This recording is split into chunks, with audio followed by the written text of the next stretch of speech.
Welcome to Tube Atlas, a powerful PC and Mac desktop software that uncovers top trending searches as well as top performing videos and channels directly on YouTube. But that is seriously just a tiny sliver of what this incredible software can do for your business. In this video, you will also discover how to get free unlimited legal content, how to extract leads, and even reveal the estimated ad revenue for any video on YouTube. This first-to-market software packs an incredible 12 powerful built-in tools for researching data and optimizing your content on YouTube. There is nothing on the planet that contains all of these tools in one easy-to-use software application. It's no secret that YouTube is an absolute powerhouse when it comes to getting fresh new leads, customers, and product sales to your business. In fact, YouTube gets 14.3 billion visitors per month. That's more than Facebook, Wikipedia, Amazon, and Instagram. Think about that for a minute. Billions of people are searching for advice about products and services on YouTube right now.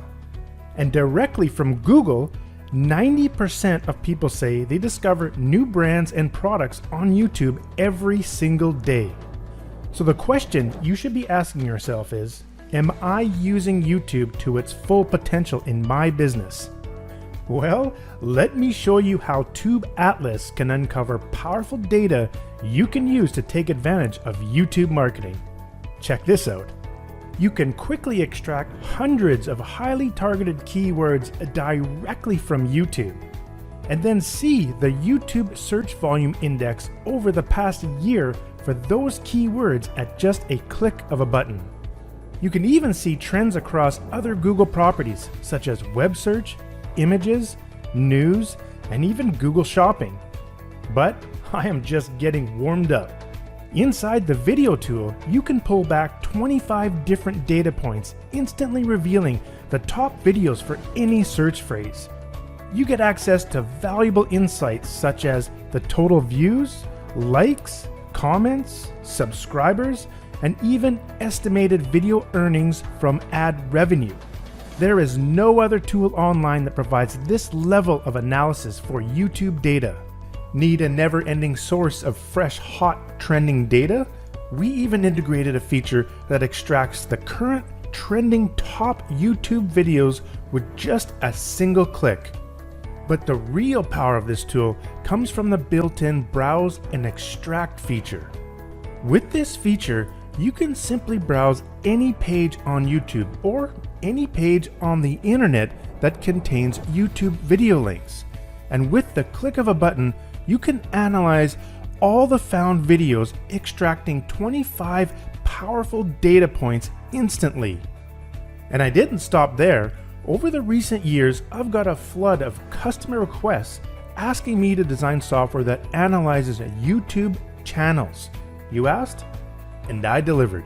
With a quick keyword search or by simply browsing YouTube inside the built-in web browser, you can quickly extract 17 data points for all given channels. Instantly see the total videos, views, subscribers, estimated total earnings, average earnings per video, as well as extract all external links connecting to each channel. Imagine instantly revealing a channel's top videos that are earning the most ad revenue. Need to collaborate or collect potential leads from YouTube? In both the video and channel tools, you can pull back email addresses found in the video and channel descriptions, making it very easy to get the contact information you need fast. Now, did you know there is a massive amount of free content you are legally allowed to use from YouTube? Millions of videos on YouTube have a Creative Commons attribution license, which according to YouTube, this license allows you to reuse those videos and video content freely. So to take advantage of this amazing source of incredibly valuable and free content on YouTube, we integrated a feature to get videos with the Creative Commons license. And we integrated a powerful video to text tool that converts the speech into text in just seconds, so you can reuse the content in your own marketing. With a click of a button, you can legally transform content from YouTube into blog posts, articles, ebooks, email promotions, social posts, anything you desire. Not only that, we integrated an auto punctuator, allowing you to instantly punctuate the video content at the click of a button. Just when you thought that was cool, well, check this out. We also built in a very efficient content spinner that always produces human-readable content by utilizing the free Google Translate tool. To make it even easier, you can download video files, video thumbnail images, audio files, and video files with no audio for any video on YouTube. You can also uncover an absolute treasure trove of content from video comments, but manually reading through thousands of comments from several videos is nearly impossible. With the built-in comments tool, you can quickly extract thousands of video comments into a data grid, allowing you to quickly analyze the top comments and discover valuable insights in seconds instead of hours. Instantly see the comments that contain questions or profanity, as well as reveal the most frequent word combinations.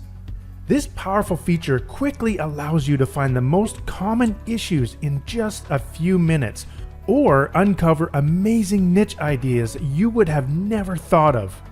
Now, YouTube is always evolving with new amazing features, and YouTube Shorts is one of the hottest trends this year and taking the internet by storm. YouTube is following the massive success of TikTok and Instagram Reels by introducing their own short-form video platform.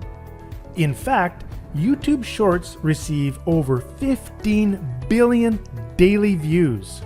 With Tube Atlas, you can easily analyze unlimited YouTube Shorts, revealing the top earning videos. Need help generating powerful and effective titles for your videos or client videos? Simply enter a few keywords related to your video topic into the built-in title generator tool, and it will instantly pump out over 1,200 different titles you can use or modify to fit your video content. I also built in 2 more powerful tools for revealing more top keywords to help fuel the success of your video or content marketing campaigns. The Tag Analyzer tool instantly extracts all the tag keywords from given videos, showing you the most valuable tags based on real data. But what about analyzing the keywords in video titles? No problem, we made a tool for that too. Simply click the Title Analyze option to instantly see the top word combinations that you can be targeting in your own marketing. So stop guessing what the best keywords are and let Tube Atlas do all the heavy lifting for you. But what about hashtags? Let's be honest, trying to figure out the best hashtags to optimize your video descriptions can be a real pain in the ass. But inside Tube Atlas, you can generate the best hashtags using 4 different methods to maximize your success. Quickly generate hashtags from the Keyword Generator tool, the Trends tool, as well as the Tag Analyzer and Title Analyzer tools. It's never been easier to get very powerful hashtags you would have never thought of. With over 12 powerful built-in tools waiting for you inside Tube Atlas, you will have a massive unfair advantage over your competition by uncovering top-performing content on YouTube in just minutes. With Tube Atlas, you not only have the power to uncover top videos and channels, but you also have the ability to create unlimited free, unique, and legal content from hundreds of millions of videos on YouTube. To celebrate the release of the new Tube Atlas software, we are offering a limited time discount where you can get access at the lowest price. And that's not all. You also get access to our online video description generator, video description templates, and online hashtag generator bonus tools. Plus, you also get 10 computer installs for you and your team, including partners, employees, outsourced team, or even your family. In addition, with the commercial license, you can generate interactive HTML reports and other documents that you can deliver to your clients as a service and keep 100% of the income. With our ironclad money-back guarantee, you can try the software for 30 days completely risk-free. In just minutes from now, you can start uncovering the best converting content, get access to unlimited free legal content, collect targeted leads, and so much more directly from YouTube. Don't miss out on this limited time offer and take action right now.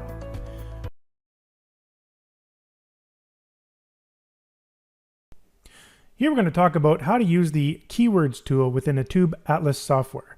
So to get there, all you have to do is just click on keywords here within the given tabs. So once you get to the keywords, what you want to do is simply just enter in your seed keyword, for example, like dog, and go ahead and click generate. And just like that, it'll pull back hundreds of related keywords to the word dog directly from the YouTube auto suggest engine. So I want to explain where these keywords are coming from. Let me just quickly show you. If you go to YouTube and you start typing in the keyword dog, you will notice all of these suggestions coming down here. Now these are predictions. So YouTube is predicting the most possible the next popular keyword that you want to look at. So dog barking seems to be the most popular thing that people are searching for when searching for the word dog. But if you put a space and type the letter A, you get a whole bunch of keywords, and then B, and then C, and so forth. And these are the most popular keywords that YouTube is predicting that you're looking for. So they have a very sophisticated algorithm to determine these things. So if you look at this little drop down here, technically the very most important keyword according to YouTube is this one right here, dog crying. Well, I give that a rank number 1 from this list. And it goes 1, 2, 3, 4. Kind of think of it like running in a race. So when you're number 1, you're the best, right? So number 1 is the best. So that's where this comes from. That's where the keywords come from, and also this rank number. So as you can see, when you put dog A in there, the first one that came up was dog anxiety music. So if you go back to YouTube and type in dog A, you will see dog anxiety music, and that's where these keywords come from. In addition, you can see the number of words that are contained in the keyword and the number of characters. This helps for people that are looking for long tail keywords, so you can easily sort your keyword list by the character and length. So what you can do is you can take advantage of the quick filters at the very top. Just click this little search icon that you see, and you'll see some filters that come up. It's a little window, and you just simply select what you like, or you can type in what you want here. I'll have a separate video that will show you how to use the filters, but I mean, it's pretty self-explanatory. If you change the filter to say greater than 50, you can just go apply and it will do that, but there's no characters greater than 50 in there. To delete out the column filters, you can clear the filters here, or there's another button just down here, filters, and then clear filters. That works as well. You can also search within the keyword just by typing, and as you type, it will automatically filter for you. So the way that this works is the software will take the seed keyword, and you have some search ranges here. The first option we did here, it just simply appends the alphabet from A to Z and 0 to 9. And that's after the seed keyword. Now you can also select to do before the seed keyword and also before and after. So what I'm talking about here is when we did dog A, what if we put the A at the beginning? You'll get a whole bunch of different words, and say B and C. So if you want to get even more keywords, you can do before and after. So if we just hit the clear button in the bottom right-hand corner, that will clear out the data grid. We can click generate. And as you can see here, really quickly, it's putting the letters before and after, as well as the numbers.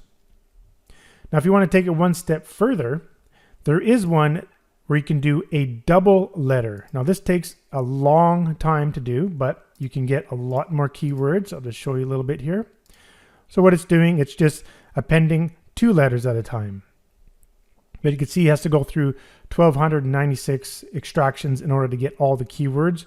But if you do it this way, you can see you're getting an incredible amount of keywords. So again, if you go back here and if you type in dog A, and then B, C, D, all the way through the alphabet and so on and so forth, and then you move on to B, A, then B, B. So it's just kind of 2 letters appended. Let's stop that there. But you can see we already got 1,554 keywords, and it was only about a quarter way through. So you can see how much keywords you get. Pretty much unlimited number of keywords directly from YouTube. Pretty awesome. Just gonna go ahead and clear that out. Another feature that you can do in here, let's say you want to look at multiple keywords. So if you want to do that, you just have to separate them by a comma. So if I want to do dog, comma, and then puppy, now I can go, I'm just going to select the seed after, click generate. So it will do both words. So it's doing dog right now, and now it's switched over to puppy. And now we have 500 keywords for those two. Another cool feature you can do is if you use the asterisk, so if I go dog asterisk toy, what will happen here is this will be overridden. So what will happen is none of this will work inside the search range. What will happen instead is the software will automatically just replace that asterisk with the alphabet. So let's go ahead and do it. And you can see here it's just putting the, and it got 45 keywords where the actual alphabet was put in between there. So what am I talking about? If you go back here and you go dog A toy, you're going to get all those words, then B and C, and so on and so forth. And this gives you just excellent set of keywords that you wouldn't have thought of, like a, you know, let's take a look here. A dog toy. Well, that's not very good. Like dog chewing on toy, you know, things like that you wouldn't actually think of. Dog playing with toys. Those keywords could be really valuable when you're doing your marketing. A few other things you can do here. You can actually select the country that you would like to get the keywords from. Now there's some features when you right click. You could send corresponding keywords to the trends tool or the video tool or the channel tool. You can also get search volume, which I'll show in a different video. You can also send selected keywords to the Keywords Everywhere tool.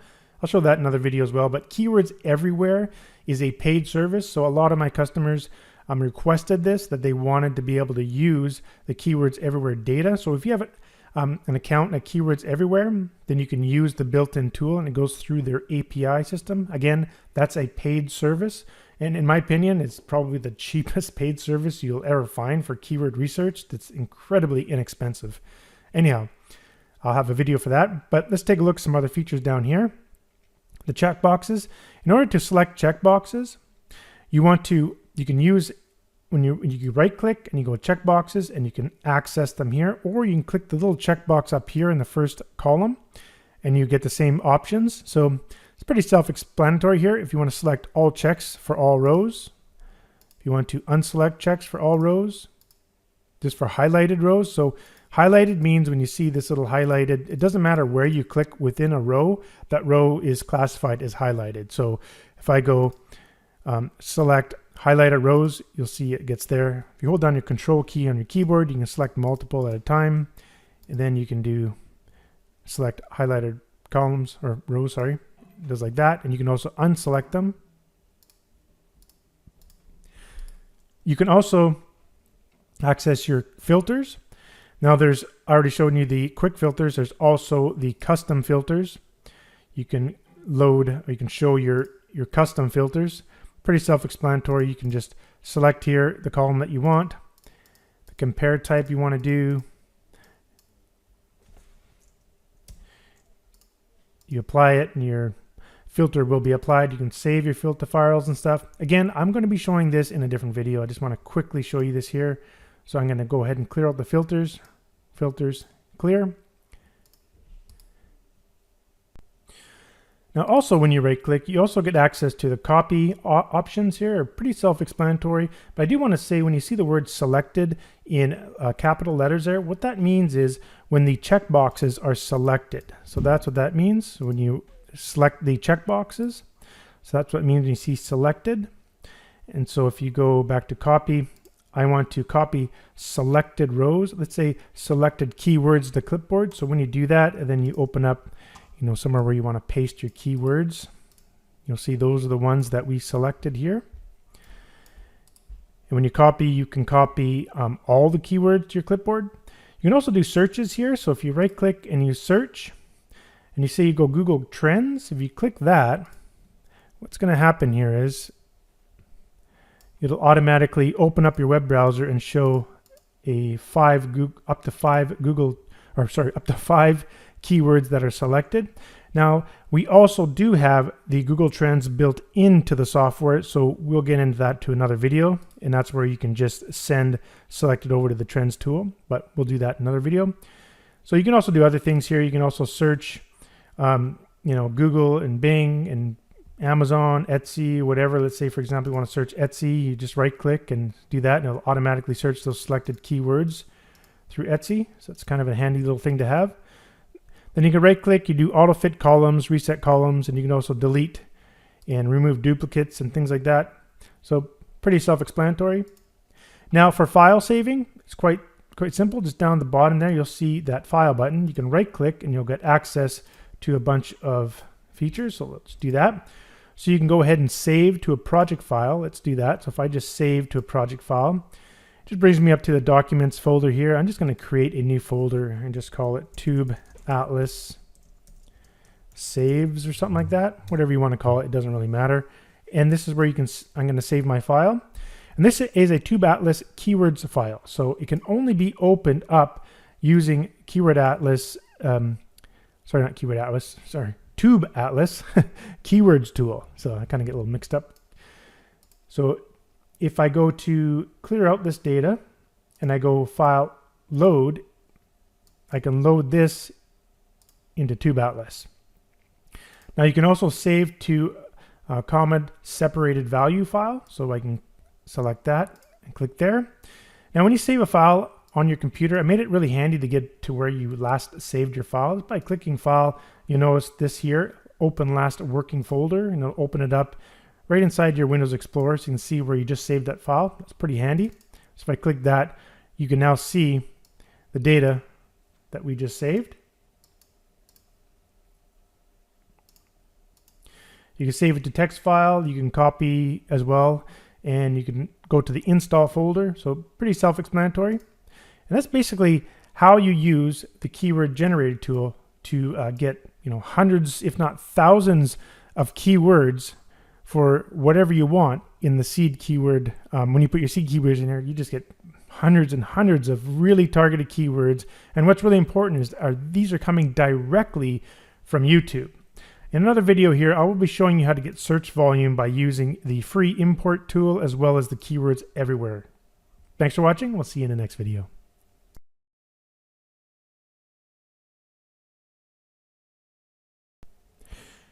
Now I'm going to show you how to basically import free search volume data into the keywords tool. You can also apply this exact same thing in the trends tool as well. You got a volume data button down here. So let's just do it in keywords, and you can do the exact same thing in trends. So let's go ahead and do that. So once you've got your keywords here, I want to see the search volume data. How many searches per month does this get? So there's a couple of free sources where we can get that from. If you go down here and go search volume, let's bring this up a little bit so you can see it. You got two options. You can import search volume data. This is where you can import it for free. And then you can also use the Keywords Everywhere tool, which is a paid service. So I'll do that in a separate video. Let's go ahead and click import search volume data. You can also do it by right clicking and get search volume right here. So same thing. And it brings up this little window here, which is how we import the search volume. So I found two free sources to get some search volume data from. The first one is a service called Storybase, and the second one is the Google Keywords Planner. So let's go ahead and do the Google one first, and then we'll go ahead and do the other one after. So Google, If you have a Google account, you can easily get access to the Google Keyword Planner. I believe you got to have a Google Ads account. Now, I got my ads account probably close to 15 years ago, so I'm sure it's changed now. But from what I recall, from what I've read recently online, is that once you get a Google Ads account, I think you just add a credit card to your account, and then you'll get access to the free Keywords Planner tool, but you don't have to actually put anything on your credit card or anything like that. You don't have to charge it or anything. That's what I remember reading. It may have changed because, I mean, those guys change all the time. But anyhow, all you have to do is once you bring this up, you got some options here. So you want to select the number of keywords per set. So with the story base, you can only do a maximum of 800 keywords at a time. But with the keywords or Google Keyword Planner, you can actually do 2,500 keywords at a time. So depending on which option you're choosing here, story based or Google, you can select the sets. So how does this work? So you see in my underneath here, we've got, bring it back into view. We got 494 keywords in here. And it automatically just put it into one set. But let's say we had like 5,000 keywords. Well, this tool will automatically separate into sets of 800 or sets of 2,500 for you in this little handy grid here. So we only have one set right now. So if there's more than 800 keywords, it would actually put it into two separate sets for us. So all that does, it just makes it really easy to copy the keywords. So all you have to do is select this copy button. And if you have this button, this checkbox here, open browser when clicking the copy button, if you click that copy button, it automatically copies the keywords to my clipboard, and it's taking me automatically to the Google Keywords tool. I don't want to verify right now. It goes directly to where we want to paste them. So it's discover new keyword, or no, sorry, get search volume and forecast. So click there, right click and paste, and then click get started.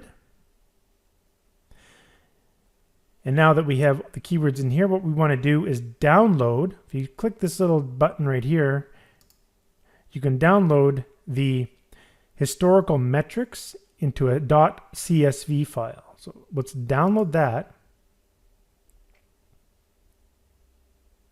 to our computer. And one handy thing is I'm not sure where I want to download it.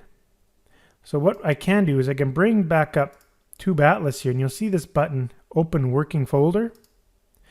And this is the folder I've been working in. So what I'm going to do is I'd like to save that data here. So here's a little quick tip for Windows users. You'll see this bar here in your Windows Explorer. If you just click in the white space, we'll select it all. Then you can right click and you can copy that. This is the basically where I want to save that data. So if I go back to Google Chrome here, and it's asking me where do I want to save it?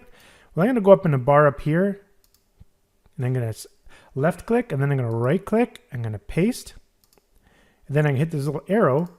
It's going to go to where I want to save it. So just a little bit of a Windows tip there to get to where you want to go. And I'm going to save that there. So now that it's saved, here it is right there. All we have to do is just drag that file right there. And now we have the monthly searches, cost per click, and the competition. So now we can do our sorts and also do like, filters and things and such like that. And that's basically how you could import your search volume using Google Keyword Tool. So let's try doing it with the other tool. Okay, so if we right click here and we go to get search volume, we can try using the story base. So I had to pause the video there, and we have a different set of keywords here for a second. So let's go ahead and click copy, and that will bring you right to the search volume.io, which is owned by Storybase. And so now what we can do is we just right click and we can paste those keywords into here and go submit. And they allow you to have 800 searches a day for free. So now if we download this common limited file, again to the same location, and we could see here, export. Another cool handy thing, let's say you had this window closed here and you didn't want to drag and drop into here. You can actually drag and drop directly into the grid. So if you grab that export and just drag right into the grid, you'll see the grid accept it just like that. So now you got your monthly searches. As you can see with the search volume IO, you're getting monthly searches, but you're not getting the other data. As you see here, they just offer the monthly searches for free. So it's nice to have the Google Keyword Planner, as it gives you better data, a little bit more data, but that's how you can get it for free. So that's basically how you can import search volume data into the keywords tool as well as the trends tool.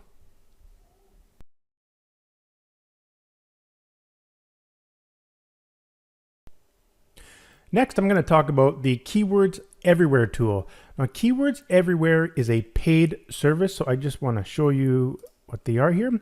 So Keywords Everywhere is basically a paid Chrome extension or Firefox extension, and it kind of just lives inside of your web browser when you're searching around the internet, whatnot. So this is the product that I'm talking about, and a lot of my customers and people that use my software really love to get access to their Keywords Everywhere data through my software. So they offer an API key option here. Now, API means application programming interface.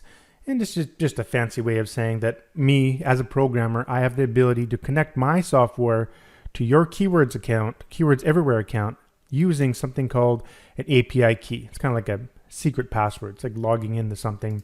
Basically, gives us the ability to access data that Keywords Everywhere provides, and they provide great search volume data. So if you're already using you already have a Keywords Everywhere account, this is perfect for you. And if you're not using Keywords Everywhere, then I suggest trying it out. It's really good. And so we can import free search volume data, as I've shown in another video, but if you have a Keywords Everywhere account, this is how you can take advantage of it. So the first thing you need to do is, before you actually use the tool, you have to enter in your API key. And to get to it, you can go Tools, and you'll see Keywords Everywhere tool. You bring it up here, and what we have to do is we have to put in your API key. And so to get it, you just click the button Get Key, and I'll bring up the web browser here. Just bring it into view. And then what you want to do is enter your email in there. So I'll do that.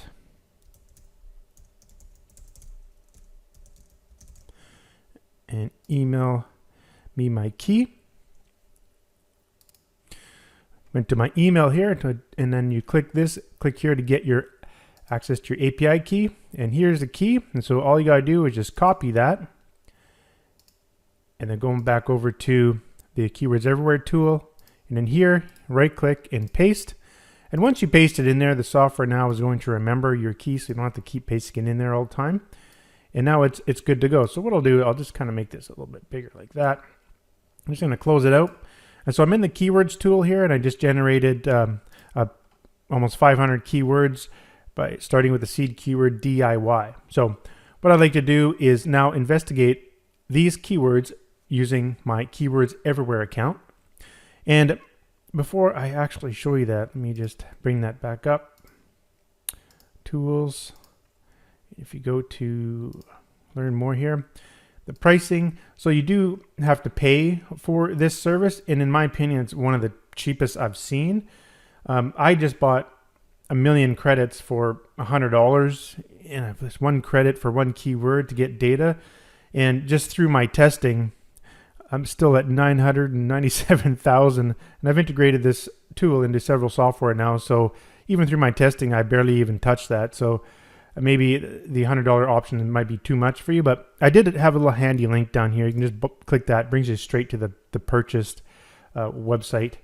But yeah, you have to have a paid account in order for this to work. So let's go back to the keywords and show you how to use the tool. So what you want to do is you can send these keywords over to the keywords tool by either right clicking, and you can send selected keywords to Everywhere tool, or all of them. And I also have this button down here, search volume, and those options are there as well. So if you go under Keywords Everywhere, you got those same options right here. And you also have the option of just opening up the tool. You can also open up the tool as I've shown here just by the tools button. So let's go ahead and just select some keywords. Obviously, you don't want to be sending like 500 to 1,000 keywords at a time. You kind of want to use a little bit of kind of refining your keywords a bit before you send it over, because it does cost you money to do that, right? So one thing to think about is like DIY. Obviously, that's going to be an impossible keyword to rank for because it's too popular, right? So you want to be looking at sort of longer tail keywords. So one thing you can do here is you can select keywords that say, keyword count, or say more than like 3 keywords, and kind of stick with those ones. More long tail. You can also work with the maximum number of characters if you'd like, and you select the ones that you want. So I'm just going to go ahead and just select these 200 just for example purposes. I'm going to go right click, and then you can send it all. For selected, again, what the word selected means, you select the check boxes. So if you select these check boxes, it's just going to send these keywords you've selected, but I'm just going to right click and send them all. And so what it does, it brings up the Keywords Everywhere tool, and then brings up this little import window. And to bring up this import window, you just click Get Data, but it kind of automatically does it for you and throws in all the keywords. Now I have 700 in here because I guess I was working in here before. So I'm going to clear this out and just do that one last time here. Right click, send all. There we go. Now we have the 206 in here. And all you have to do is just click Go. Now it's going to go to my Keywords Everywhere account, and it's grabbing the data. And you can see it took the credits away. Now, not all keywords will have data. So the ones that return data will show up here in these graphs. And then we can also sort by the total average. And we do that, and we see all the graphs right away. And so you can see all the keywords that have data returned by Keywords Everywhere. Now remember, these are long tail keywords, so that's why a lot of them didn't come back with a lot of data. And so what we do here is we can see the keyword, the word count, character count, and you have access to all the quick filters like the other tools. You can think of this as like a complete built-in tool. You got all the data you get from Keywords Everywhere. And I also have an internal date time here, because every time you use this tool, I just generate this date and time to put in here, because you may actually check out this keyword, say, in a couple months. So it's nice to see when you actually got that data. And then here's just some averages. So the 1 month average, 3 months average, 6 month average. As you can see here in the graph, what's really cool about Keywords Everywhere, on their API documentation, what's really cool, you can see the data that I can extract. It's down here, and they give you this trend. So there's monthly trend volume, search volume for an entire year. So I took advantage of that and put it into the software as a graph like so. So if you just double click that, it'll show you the bigger graph. And now you can see each day the search volume. And you can also save this if you'd like. You can actually save this to an image file, or you can save the data to a text or comma separated value file. So that's cool. And what's neat is you can just double click, and you can actually keep this off to the side, and you can just keep double clicking and then keep looking at the charts. Now, what's awesome that I integrated in here is I've added these averages. So 1 month, 3 month, 6 month average. So it's just taking the average over these bars. Each bar represents 1 month. And you come over here, I also added some trends. So the trend slope and trend spike. So what's the trend slope? If you just sort by the trend slope, and you get the positive numbers there, that means the overall for the last year, this is trending upwards. You can see this is all trending kind of in that direction. Overall, it's trending upwards. And that's how you sort, when you sort by the trending slope. So you know that for the entire year, it's kind of going up to now. And another one is the trending spike. So this just concentrates on the last 3 months, whether or not that particular keyword is spiking. You see this one's really spiking right now. This one's spiking. This one's kind of spiking. So those are some additional features that I created and integrated into this tool that Keywords Everywhere doesn't provide. So it's pretty awesome and very powerful. So now you can really dig in and get all this wicked information directly from your Keywords Everywhere account. And so up here, I forgot to mention these, you can actually select your country, the currency, and they also provide a data source, Google Keyword Planner, and clickstream data. So what this means is I got this information directly from their website. Honestly, can't remember where I found it, but it was somewhere in their help files. But basically, with the clickstream data, it provides you with things like misspelling, data for misspellings and other sorts of stuff that Google Ads doesn't allow. So I did find something. Let me just see if I can find it again. In their news section here, I saw September 3rd, 2020, they talk about the clickstream data here. And so they're basically collecting data to do with banned keywords, misspellings, and groupings.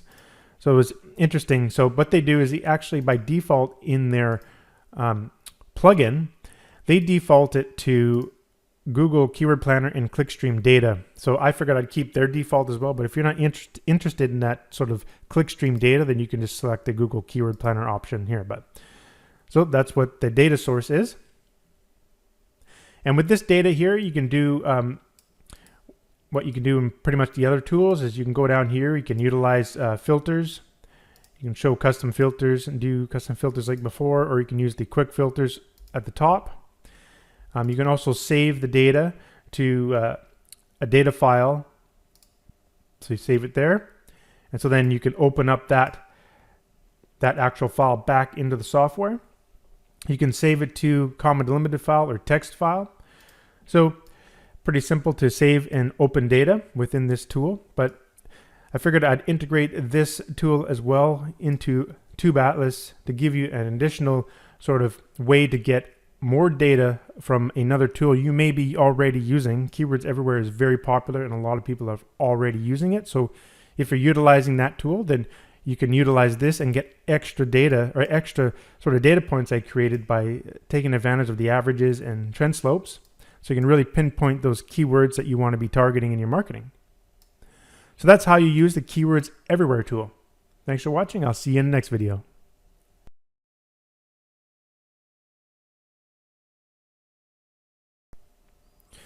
Okay, in this video, I'm going to talk about the Trends tool within the TubeAtlas software. So to get access to it, you'll see up here along the tabs, you go to the Trends. And so this tool is pretty exciting for me because I've personally always wanted to build this, but never could really kind of make a good working copy of it, but I've finally done it. Now what this is basically is the Google Trends tool. So if you go to Google Trends, you'll notice when you stick a keyword in here, like a DIY, and you search in here, it gives you an index of how popular that is over whatever you select for these things here, for like the country and the time, categories, and the property. And so what I've done is I've finally figured out how to integrate these charts directly in the software. Now that tool does come with limitations. So on Google Trends, if you use this tool through a web browser, you can't search for, let's say, 100 keywords in a minute. They'll limit you. They'll say, okay, you've used the tool too much. You got to wait for a little bit to use it again. And if you do over 1,000 keywords really quick, within like an hour or something like that, then they say you can't use the tool for 24 hours. Then 24 hours later, you can use it again. So they do have some limitations so that their servers aren't being used so much. I've got past those limitations using some things within this tool so you can get access to using that tool more. So let me explain how to do it. But first and foremost, basically all you have to do is put your keywords in here, select your options here, the country, time period, category, and property. I have it defaulted to YouTube search since it's within the TubeAtlas software, but you're not limited to that. You can also do image search, web, image, news, and Google Shopping. So let's go ahead and do an example here. And so I'm going to send some keywords over from the keywords tool here. Let's go and just sort by rank and let's just grab a few of them like that, maybe like this. Right click and you can send the selected over to the Trends tool. And here they are. And all we have to do is go ahead and click go. And like I said, you don't want to be using this like heavily. If you're a heavy user, then you're going to have to use the built-in proxies, and we'll get into that next. But I do want to mention one thing. If you're not going to use proxies, I suggest being careful with this and use the settings. So there's a settings button here, and you'll see this first setting here. After 50 web connections, pause between 10 and 60 seconds. So this is really good to do. You can even lower it down to, after 20 web connections sort of thing. And if you're using proxies, then this one would be relevant, but this one will work with proxies or without proxies. Now, if you don't know what a proxy is, basically a web proxy is a way of connecting to the internet through someone else's computer. It's kind of like a virtual private network. You probably may have heard VPN. Proxy is similar. I'll get into that later, but so it's a good idea to make sure in the settings that you have this so that it will pause after a certain amount of connections to, make sure that you're not using up the rate limiting that Google uses on the trends tool. So they limit the amount of you can use it, like I was mentioning. But anyhow, you see now you can get access to the Google Trends in these handy graphs directly for all your keywords inside this tool. And I've added some additional things here that you can't get on their Google Trends tool. So now remember, we searched the YouTube property, so these are the interest on people on YouTube, which is really powerful.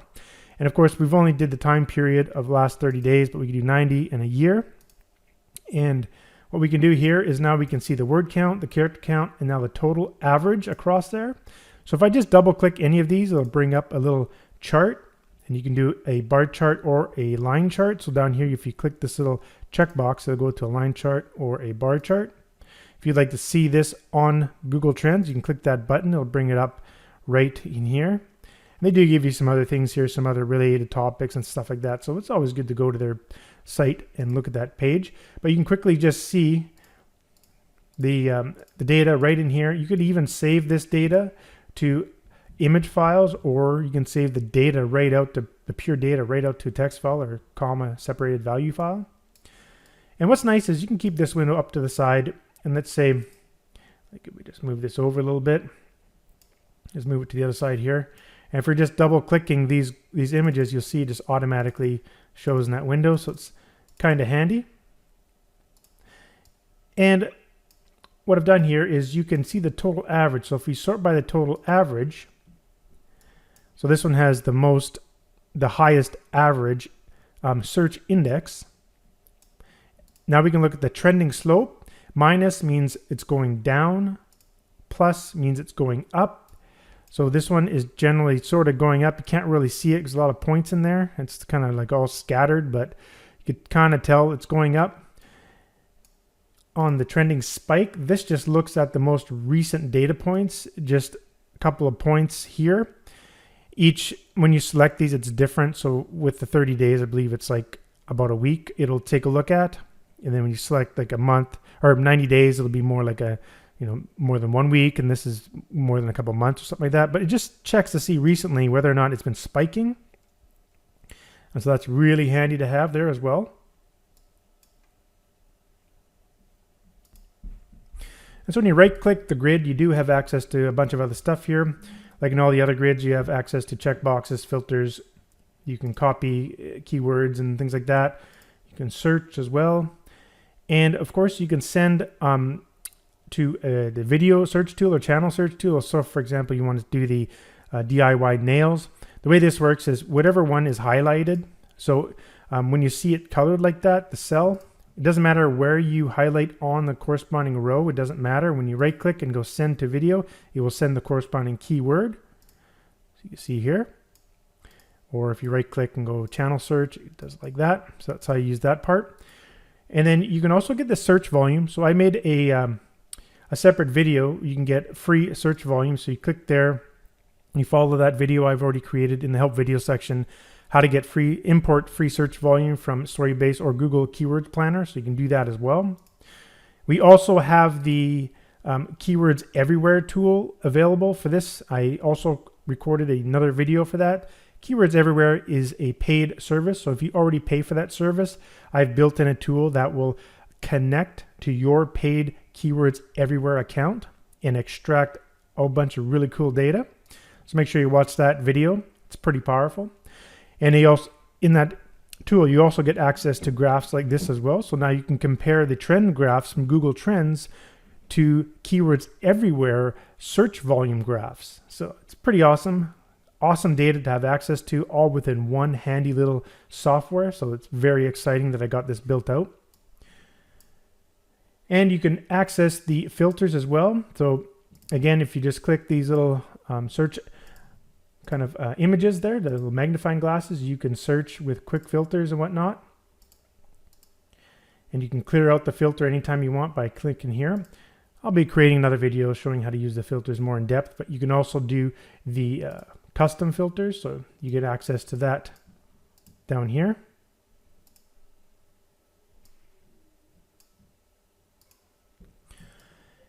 And down here in the file button, you can save the trends data to a file. So you can save to a project file. And this trends file can only be opened up by the software itself, sorry, by this tool. So if you save it, and then let's say we clear that, and we go file, load project file, so it can only load into the trends data. So if you want to save the actual data in different formats, you can save it to comma separated file or text, or if you just want to save just the keywords. I also put some of the copy functions here. And as with most of my software, I put the, can't see it in view here, just give me a second. There we go. Open last working folder or the install folder. These are handy when you save a file and you don't remember where you saved it last. You just click that and it'll automatically just tell you where you saved it last. So that's cool.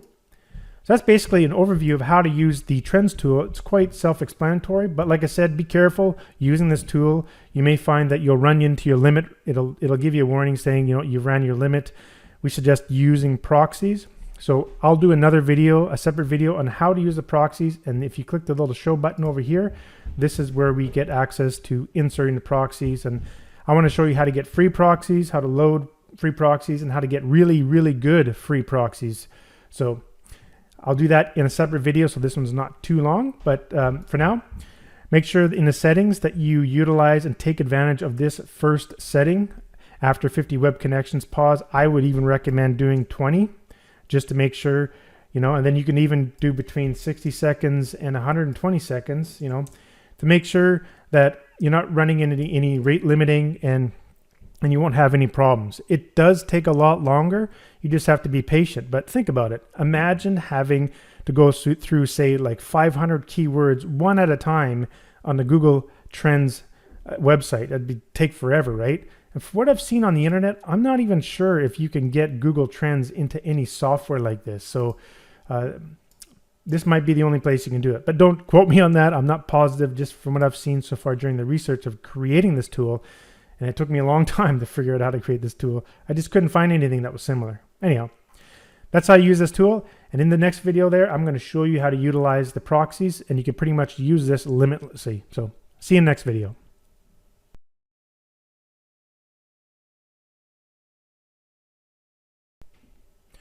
Right, next we're going to move on to showing how to use the proxies for the trends tool. As I mentioned in a previous video, that if you intend to use this tool very, very heavily for a lot of keywords very fast, it's highly recommended to use the proxies option. So what is a proxy?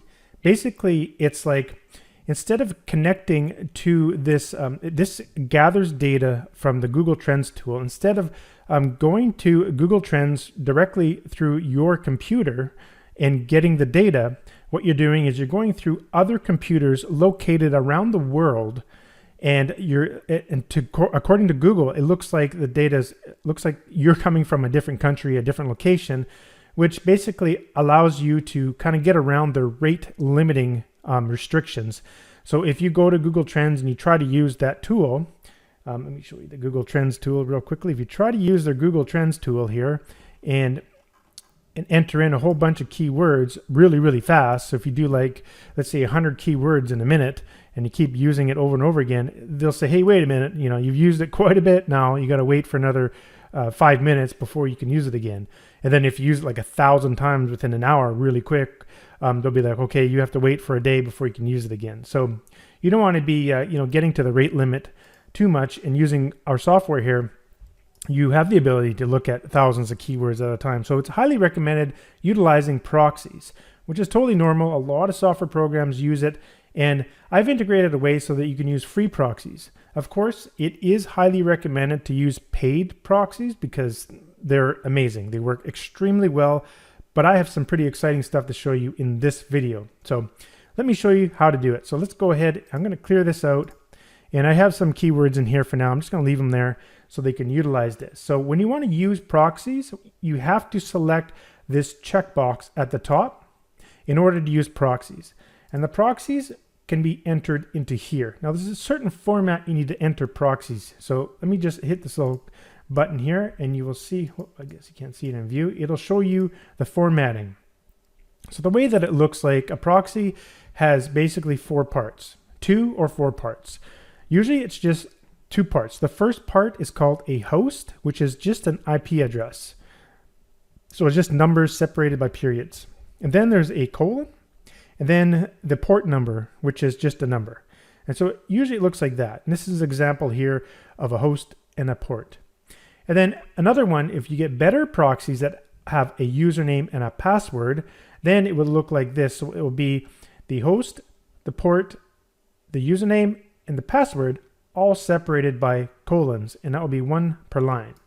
So what you want to do, what I've done here is I've integrated a way to get free proxies. I found a source on the internet where proxies are totally public. The problem with free proxies, you have to realize hundreds, maybe thousands of other people are also using the same proxies. So they may not work after a while, and they don't work very well usually.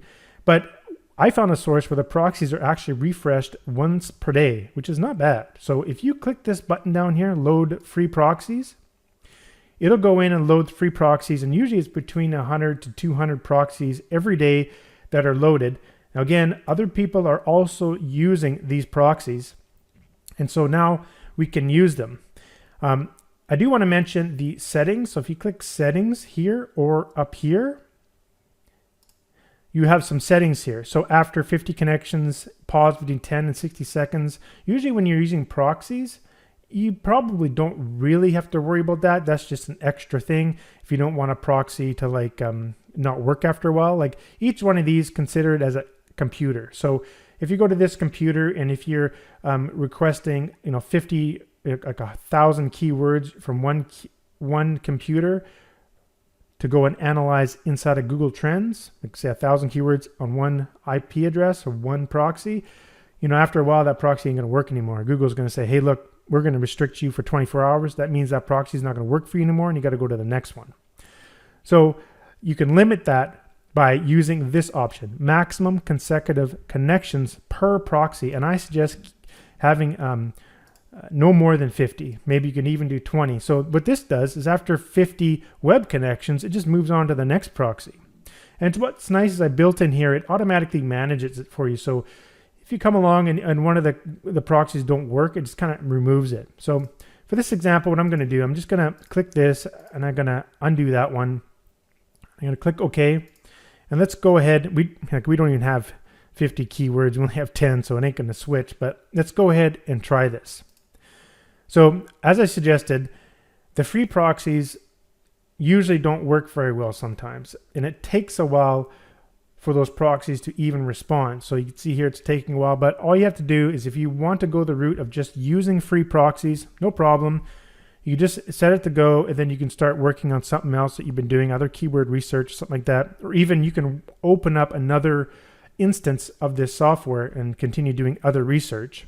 So you can see now that one proxy is actually working, the very first one. But you can see just how slow it is. But remember, this is absolutely free. So you'd never get banned from Google, or not banned, but I like to say just temporarily restricted. They're not like technically banning you. There's no, internet police coming to your door or something because you're searching a free Google Trends tool on your internet computer or whatever. So anyhow, so you can see it does take a while. And when this proxy doesn't want to seem to work anymore, it'll go to the next one. But there's 181 here. So what's nice is these proxies will actually just, once you put them in here, the computer will kind of just remember them. So if you close and open up the software, it'll remember all the proxies you had in there. But every day that you use the software, you come in, you can load the free proxies, and you can go ahead and use it. So that was a pretty exciting resource that I found on the internet that will always have these fresh proxies. And from what I can see, these proxies, the people who are responsible for this actually been doing it for years from this one resource. So I'm pretty confident that it's going to be great. But I do want to mention another source of proxies that I found out through a fellow internet marketer that just blew my mind, and I am absolutely super excited to show you. Now you can use these free proxies anytime you want, but I'm telling you, there's another source of free proxies that is just amazing. Let me show you that. So if you go to Google and type in WebShare proxy, and then click on here, webshare.io, accept. Now these guys, it is pay. You can pay for proxies, but they have a free plan. So I'm just going to log into mine right now. Okay, and what they do, I'm logged into my account. Now remember, I'm not actually paying anything at the moment, but they give you 10 free proxies, which allows you to download up to, what was it now? I think 20 gigabytes per month, I believe, or no, 1 gigabyte per month, which actually is quite a bit. For me, just testing and whatnot, I've hardly even touched the amount. But you get 10 proxies in different countries. And these proxies are awesome. Like I'm so surprised, so happy that I found this. So basically, you can go into your proxy list. Now, I'm asking you not to use my proxy list because I'm using these proxies for developing software. So if you guys are watching this go and steal my proxies, then I mean, I'm not going to be able to do the research. But anyhow, if you come in here, you're going to get access to your proxies and you'll see your list right here. And what you can do is you could download your proxy list right here. So you could download it. So I can download the proxy list. And this just download it to my downloads folder here. And I'll just open it up. And you'll see I have a list of proxies. So I'll grab these, right click and copy. And let's go over to here.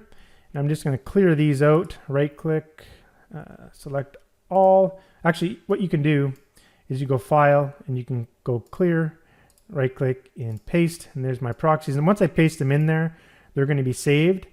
And then what I can do is I can just hide this. I don't need to see my proxies anymore. Let's clear this out. I'm going to clear this out. I'm going to go back over to keywords.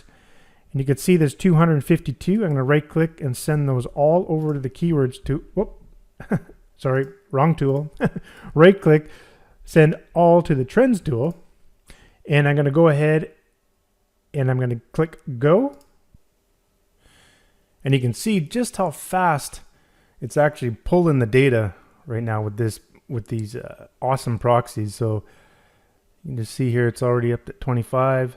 And when it gets to 50, it'll automatically just go ahead and switch over to the next proxy.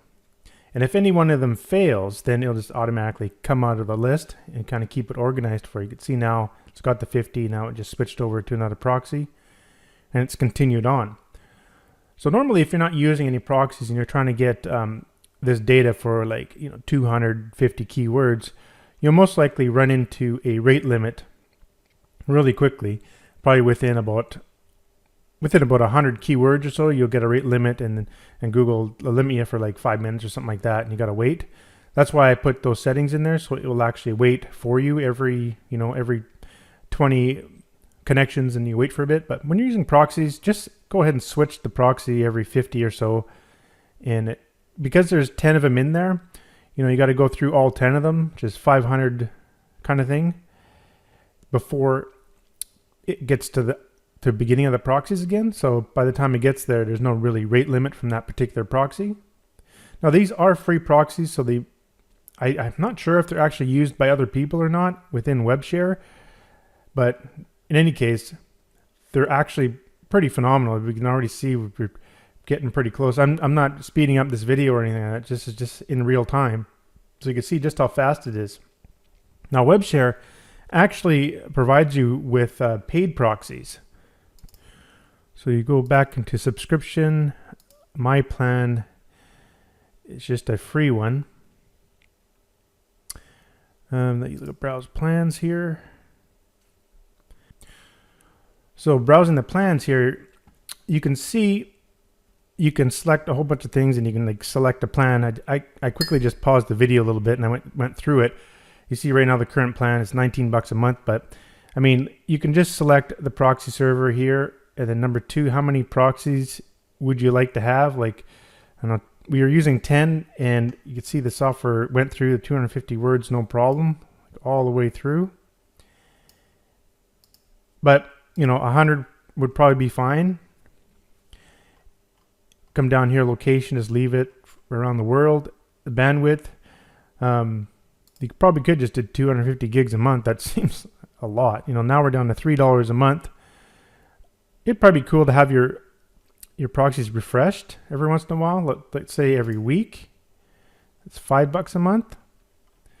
And then if you pay yearly, so $44 a year, you're looking at $3.70 a month. Like, that's pretty cheap. And these proxies, you could probably use them in all sorts of other tools. If you use some sort of tools that require proxies, then at $3 a month, that's pretty hard to beat for that many proxies. So it's actually a really good deal if you do it something like that.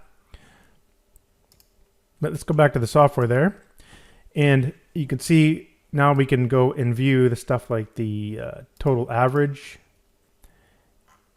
and we can see there this one had best total average, or we can go the trend slope. See, anything is sloping up. It's not much, kind of even there. How about the trend, the spike? These ones are spiking right now. DIY utility trailer, DIY accent wall, Xbox. Anyways, so you can see that using those proxies that I showed you there, these ones here from WebShare works. They work incredibly well from what I've seen so far, and through my testing and whatnot and designing the software, I haven't gone to my limit yet. But if you're a heavy user, then there's you can always go to the route of buying paid proxies. And they offer very competitive plans here for very inexpensive.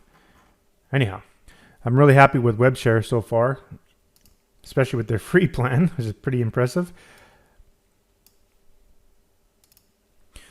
Now, a few other things here. You can, down here in the file button, this file button applies to the proxies. You can save your proxies if you want to a file. So I can just save my proxies if I want.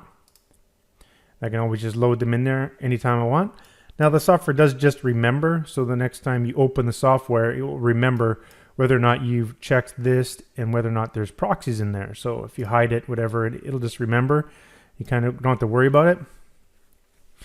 But basically that's how you use proxies within the Trends tool. Now I do want to stress that proxies are not used anywhere else in the software, only the Trends tool, because Google has that rate limiting on their Trends tool. But this is pretty awesome because you're getting access to some features that Google Trends doesn't provide. For example, like knowing the averages and the trend slopes.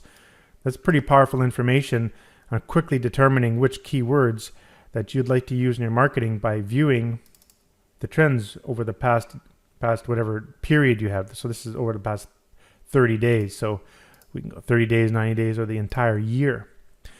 And also remember, you can also select from categories and different properties. So this is just for YouTube search. You can do Google Shopping, news, images, and even web search. So there's a lot of data that you can be getting, a lot of very powerful data you've been getting from the Trends tool. Well, that's it for this video. I probably let it run way too long, and I'll see you in the next one.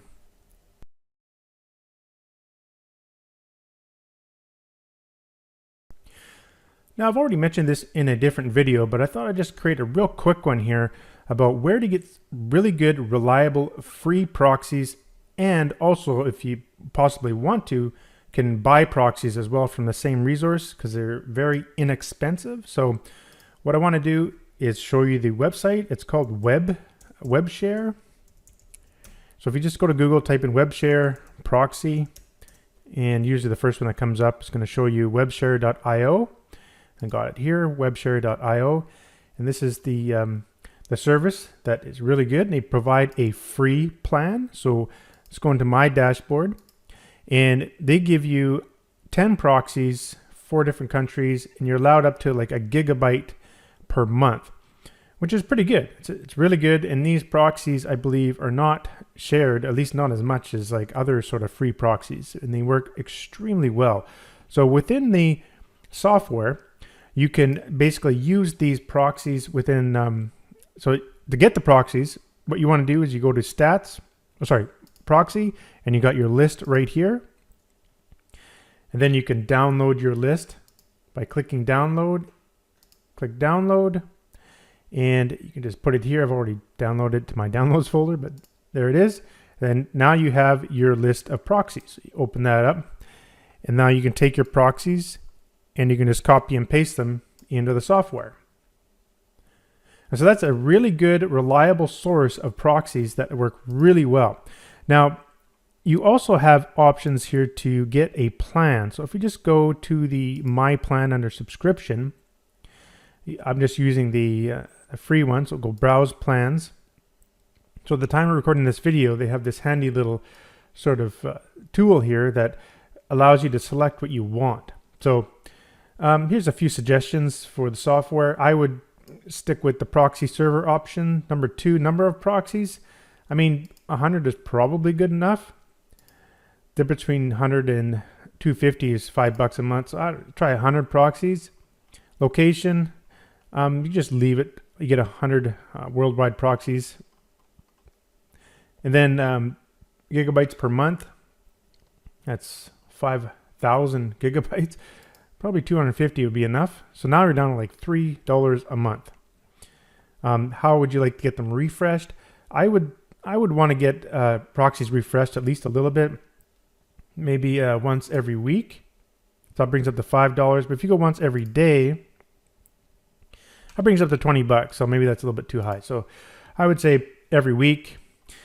And then down here, you've got an option to pay yearly. So if you pay yearly, which is, you pay $44 a year, you're looking at $3.70 a month, which is a very competitive, good price. There's some other additional features here that probably not necessary for the software particularly, but anyhow, I recommend WebShare. They're really good, and so far I've been very excited about using their free 10 proxies within the software, and it's been working really well. But I do highly recommend getting the paid proxies as well, because they'll work just amazing. So that's all I want to do. I just want to quickly show you this really good resource I found for a good, reliable source of proxies that you can use inside the software. Thanks for watching.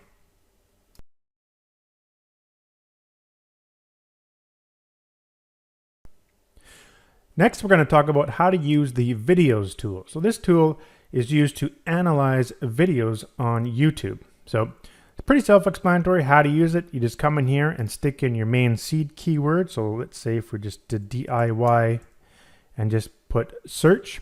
So this will search YouTube, and you have some options here. So what the software in this particular tool, using this right here, you can only search the first page results of YouTube. But don't worry, there's another way to get all the results. I'll show you that in just a bit. But for now, let's just concentrate on this. So it will get the first page results, and you can also sort the relevance of those first page results, which usually is only about 20 or 30 results, right? So you can do by relevance, upload date, view count, or rating. So I'll just do relevance for now. You also have the option to only select videos that have subtitles, that will definitely contain subtitles. This is handy if you want to convert videos to text by using the video to text tool. So if you want to do that, you can select it as well. If not, don't worry about it.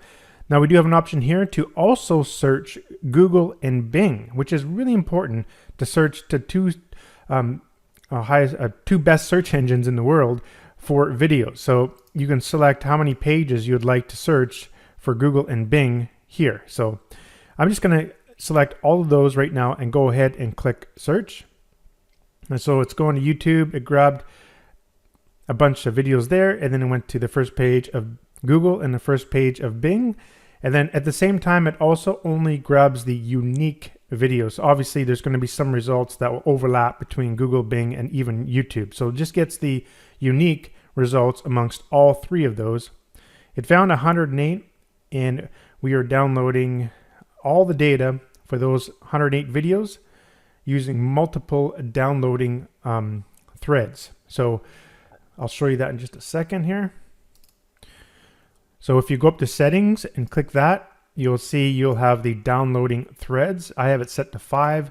You can go up to a maximum of 15.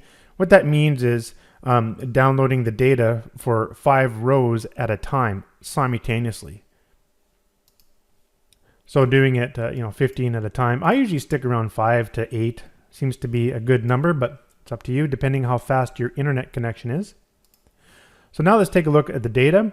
So down here at the bottom, you do have an image size. So in the first column, you do have your image. So if you want to see it a little bit, you could just make it bigger or smaller, like so.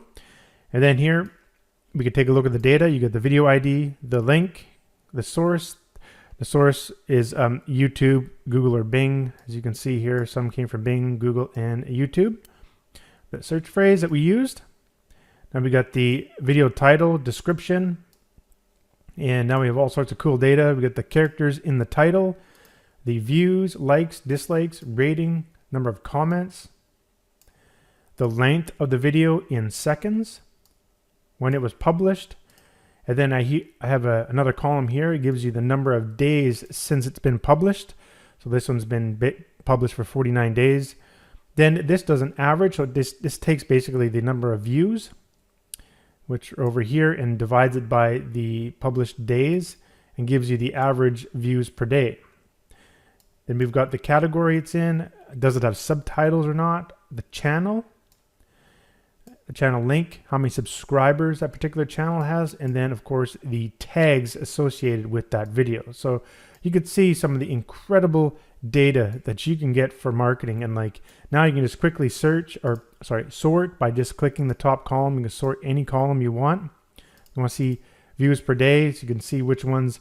This one's only been published for 1 day, got 480 views. So now we can go and see what that is. One handy thing you can do here is if you double click that image, it'll bring up a video details window for you. Now, I have to be honest, when you click the link and go over to YouTube, a lot of time YouTube will suck you in and you'll be sitting there forever browsing a million videos and not actually getting any work done. So I made this little thing so you can just quickly see the data up here. You got access to the title, the tags, and you get access to the description really fast here. So all you have to do is just double click and that window will automatically just update. So let's just put it over here. Gives you a quick way of not getting too distracted from going over to YouTube all the time. So if you just double click the image, it'll quickly show you some data that you want to look at. So you can see the title, tags, and the image there. So that's a cool feature. Now another really good feature we have in here, so I'm just going to clear that out. So whenever you want to clear out a data grid, you can see down the bottom here, you'll see a little clear button. That'll clear out everything. You do have an optional button down here. Extract the latest trending videos. There's a trending videos section on YouTube and I integrated in here. So if we just click that, it'll always just download the latest trending videos right now. And there looks like there's 82 of them. And so that's a handy little thing as well. So now you instantly got access to all the data from the top videos right now. And a lot of times it's quite incredible. Like if you come over here, you go views per day, 43 million views per day. It's only been published for 2 days. So I wonder what video that one is. I'm not sure what that is, but it could be a music video or something like that. Anyhow, I don't want to get distracted by YouTube at the moment. But that's a cool thing to think, or cool thing to see, so you can really have your finger on the pulse to understand what's going on in YouTube. So the next thing I want to show you is the browse or import option. This one is very powerful and I think you'll be using this part a lot. So let's go here, and what you want to do is click on the browser. This is an integrated browser. And remember how I mentioned before that using this tool here, you can only search the first page results. Well, let me show you how you can search anything. So this is just a built-in browser. You've got bookmarks on the left-hand side. Inside the middle is the browser, regular browser stuff up here. And over here, this is going to be the place where it can collect videos or channels. So I'm going to concentrate on videos for this particular thing we're doing here. So let's go ahead and go to YouTube. I have a couple of bookmarks automatically in here, but you can like, click trends, or you can go directly to YouTube. Dismiss. Of course, you can log into your account. I'm not logged into my account at the moment, but let's say I was searching for like knife making. And I wanted to research knife making ideas, but now here you can do anything you want. So let's say if we go in the filters, I want to look at knife making, I don't know, video under 4 to 20 minutes in the last month. I want HD. I want to see rating. I don't know, I'm just choosing a bunch of different filters. And now you've got all these videos, and I want to analyze those videos. So what we can do here is we can just keep scrolling down with our mouse if we want. I do have an auto scroll button. You just click that, it'll automatically scroll for you, and it tells you how many times it's been scrolling. So let's scroll maybe 10 times here. Once you're satisfied, hit stop. Then what we do is go ahead and click, I want to extract the video links in this page. So you do that. Now it does take some time because there's a lot of data it has to go through to get those links. So you just got to be patient for a second here, and it should get them. So it found 376 video links. So once you're satisfied, you can go add links, and you got a couple options down here. So you want to add links to videos tool or channels tool. So we're analyzing videos. So if we go videos tool, you do that. And then it asks you whether or not you want to close this window for if you do or not. So if you click no, it'll just keep the window open, but I'm just going to click yes. It's going to close it for me, and it automatically adds the links into here. This is the browser import section, and now I got all of them in there. And all you have to do is just click analyze, and it'll start chugging away and analyzing all of those videos that we were doing on there. So if we can go stop here. I'm not going to do them all, just to show you the power of that actual tool. So let's clear this out. Oops. Hit browse. So you can see just how powerful this is. And say you got favorite channels or favorite things on YouTube that you always go to, and you can just create bookmarks over here really, really easily. So let's say, for example, this particular knife maker here, in their videos, I like this. I want to, I'd like to bookmark this. So if you want to bookmark this, you can go here and you create bookmark, and you make a label. I call this creator QI, and I want a optional folder. Well, I'll put it in the YouTube folder, and it's create bookmark, and there it is. So next time I want to go to this, I just double click it, come here, and I'm inside that particular, whoops. There we go. So now we're in that particular thing. And if I want to actually, view all the videos, let me just clear out these links here. Oh, clear links. There it is. Forgot where I put the button for a second. Now let's say I want to actually analyze all of this person's videos from their channel. I can do the auto scroll thing here and let it go down a bit. It's not scrolling anymore, so I'll stop it. Extract the video links. You have 31 videos, and now I can go ahead and add those, and I can analyze all the videos from that given channel. So that's pretty powerful as well. So now you get an idea of just what you can do with Tube Atlas. It's pretty much limitless when you utilize the integrated web browser to do things. So it's very exciting. And so that's how I got around the idea of not being able to, when you do the search from in here, you can only do the first page results. But if you want to do infinite number of pages, then do this. All you have to do is just start searching up here for anything you want. DIY home, and you want to get 20 pages of results, then just start scrolling for 20 pages, and you'll get 500 to limitless number of videos. Now you can just go ahead and extract those links, add them, and start analyzing just like that. So pretty awesome.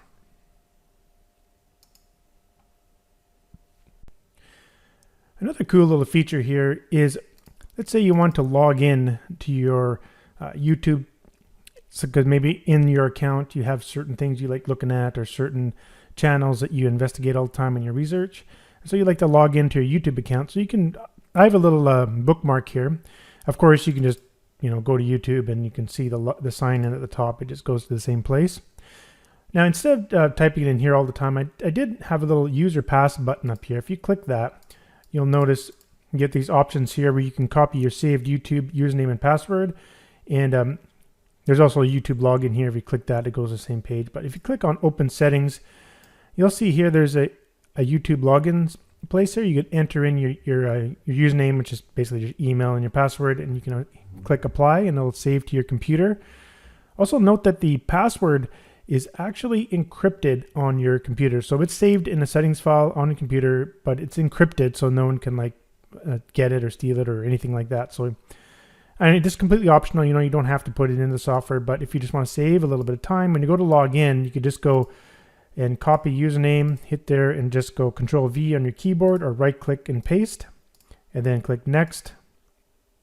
And then here you can go user pass, copy password, and then now you can log in, and now you can go to, stuff that you do inside of your YouTube channel that you'd like to research. Now you got access to it. So, and of course, if you don't want to do that, you can always go up here and just sign out. But that's a cool little other feature there that you can log in by using your stored username and password up here. Well, that's it for this video, and I'll see you in the next one.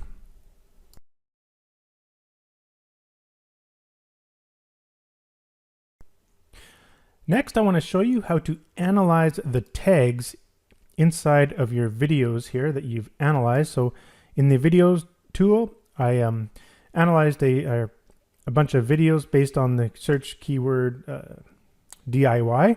So we got 347 videos in here, and you can see in the tags column, we got a whole bunch of tags. So what would be really useful, a tool that we've integrated in here, is the ability to kind of get a value of these tags, because it's kind of nice to know what tags are most valuable that you can use in your own marketing.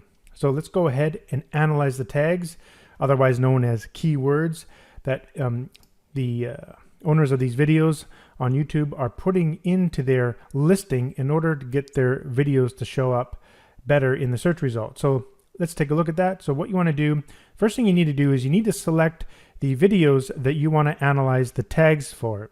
And in order to do that, you got to select these checkboxes, but I'm just going to select them all. So if you just click this little checkbox in the top row up here, you see you'll get these options, and I want to select all. You can also get access to those checkboxes just by right-clicking anywhere in the grid and just going to checkboxes, and you got the same stuff here. So now that it's selected, what we can do is we can hit that Analyze button and go Analyze Video Tags, or again, you can right-click under Videos tool. You will see Analyze Video Tags right here. So go ahead and left-click that. It does take a bit because there was almost 350 different, and there's a whole bunch of keywords in those tag columns. So you see here, it found 4,165 different tags in all those listings. Now here's the powerful information you'll get from this tool here. Just make it a little bit bigger. So now what we can see is we can see the number of times these tags have occurred in those listings that we selected. There was 347, and there's also a total of 194 unique channels amongst all of those videos. So just some other information that's very useful. Now we can take a look and we can see that, do-it-yourself DIY obviously is the most common one because that's what I searched for. But you can see crafts and tutorial, DIY projects, and you start to get to see the occurrences. So we're sorted by occurrences here. You can sort any column just by clicking the very top cell. And now we can go over and take a look at some of the other things. So there was 252 occurrences. That means 72.6% of all of these videos contained that tag. Obviously, it's pretty important for this particular set of videos. But now let's get into some different values here that you can kind of put a value on these. Like, how valuable are these in terms of getting views and getting likes?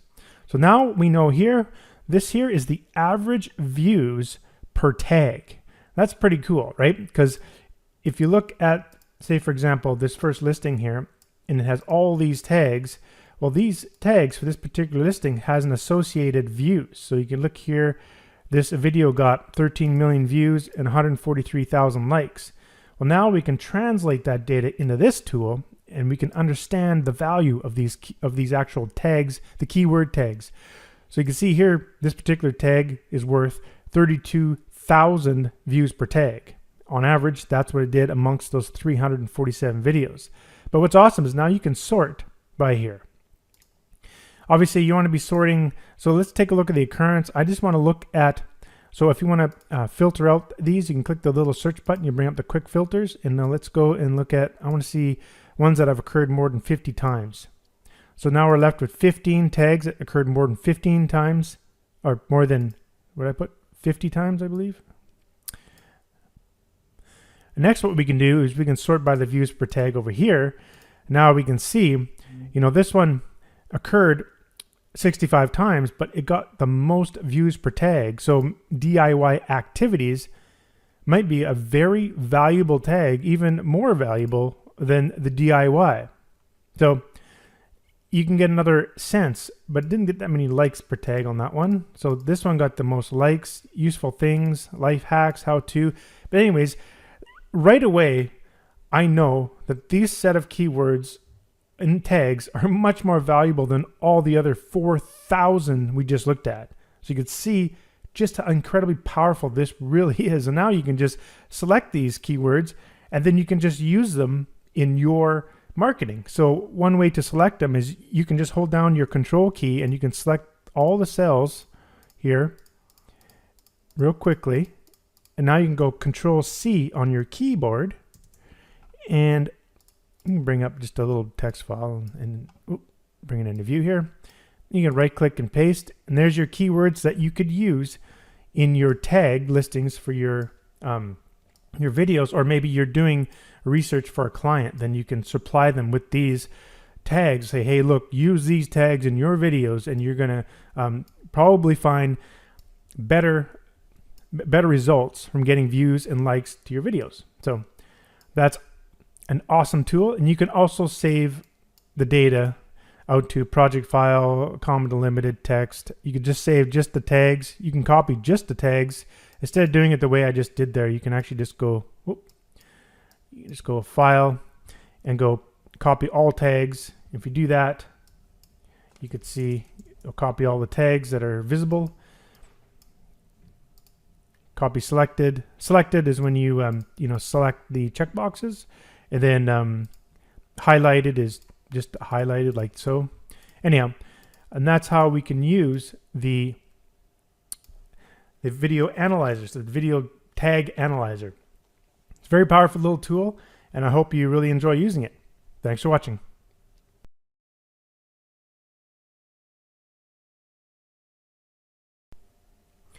So the next tool I want to show you is how to analyze the keywords within your video titles. So there's a ton of keywords obviously in your video titles, and the importance of doing YouTube SEO and whatnot and analyzing videos. It's very important to have the proper keywords in there.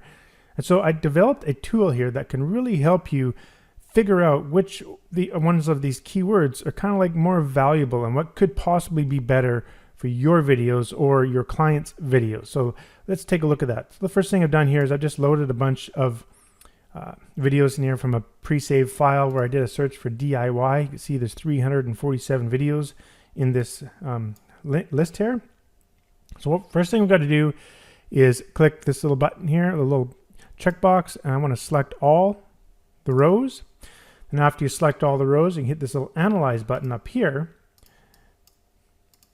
and you can select analyze keywords in video titles, or you can right click and go video tools, analyze keywords in video titles. So I'll just click that, and here we go. And now what we've done is out of all those 347 videos, there was 825 unique keywords that have at least 3 characters in it, 3 characters or more. And there's also stop keywords. So I'm using the stop keywords. You open this up, there's a bunch of words that you don't really want to analyze. You can update this little sort of internal database if you'd like, just by entering your own words and hitting OK, or load in a file or whatever you want to do. And if you don't want to use stop keywords, you can just click that there. So let's explain what this is all about. So right now we're just looking at the word combination of single words that appear in all of those titles. So now we can see how many times it occurred, the percentage that they occurred in the titles, now the average views per word combination. So you can see the value now that if you sort by here, well, let's look at ones that actually occurred more than once. So let's see, if you click the little search, we can do some quick filters. Let's say ones that occurred more than like 3 times, even more. How about 5? Well, let's keep going. How about 10? There we go. Now there's 21 left. So these keywords occurred more than 10 times. And now we can see, if we sort by here, now we can see how many. This one here has hacks, had an average of 15 million views per that word combination. That's many likes. So now we can see more value to these keywords. So now what you'd be like, okay, now what you want to do is concentrate on using these in your titles, because we know they're valuable. If, of course, your particular video is related to DIY was the search that we did for all these videos. But now let's look at something different here. Let's go and clear this out. Hit the little clear button down here in the bottom right corner. Clear all the data. And what I want to do is take a look at like 2 word combinations. And then once you select that, you go over and click Generate Word Stats. And now we get 2 word combinations to get all the data. And we can continue doing that. So if we clear that out, usually I find around 3 to 4, you start to see some trends here. So how to make is obviously very valuable. To make a home decor ideas, DIY home decor. So now we're starting to really see some word combinations that you could use in your titles. This is extremely valuable, especially that we've put a value to these word combinations by looking at how many views per word combination you're getting. So let's take again, look at ones that more than at least 5. And so like, if you look at the value here, back to school only occurred 6 times, but it's getting a lot of views. So that gives it a value. Like that could be one of the reasons why people are looking at that video. Well, because at the time of recording this video right now, it's actually back to school time for kids. So this does uncover these trends that are happening right now that you might not think about, right? So anyhow, this tool is awesome. So let's keep going, clear it out. And let's say we want to look at like 6 words. Obviously, the more words you select, the less likely they're going to occur. So this only occurred 2 times. So that's pretty cool. And again, like the other tools, you do have the options to save everything you want here. If you click File, so you can save it to project files that you can load and save within this tool. Comma delimited, comma separated value file for spreadsheet programs, text file. You can save the keyword combinations. You can copy them and whatnot. So pretty easy to use little tool, but massively powerful when you want to look at the value of those keyword combinations inside of hundreds, if not thousands of different videos. So talk about awesome. So go ahead, utilize this tool to your maximum and make sure you pay attention to those valuable keywords that you could use in your marketing.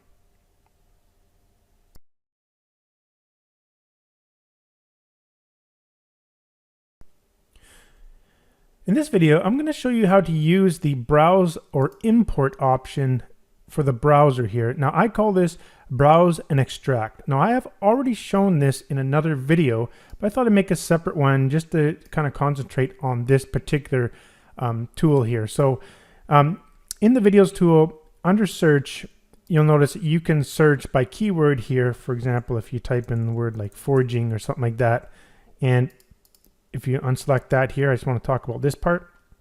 You can only get the first page of results from YouTube. Of course, you'd like to get more results directly from YouTube. There's another way of doing it by using the, browse and extract method. So let's go ahead and do that. So click on browse or import up here, and we're going to click on browser. And this brings up the integrated browse tool. So browse and extract is what I'm calling it. So basically you're going to be browsing YouTube. So if I just click over here, so the way that this window works, it's kind of like a primitive browser. So we've got our bookmarks over to the left here, and we've got our browser in the middle, and the regular buttons are used to in normal browsers are here, and it's your bookmark button. Anyhow, if you go over here, you can click on, say for example, trends,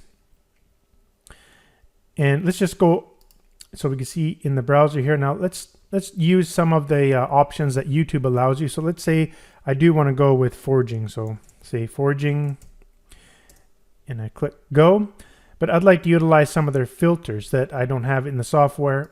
Let's say I want to look at the upload date of this month.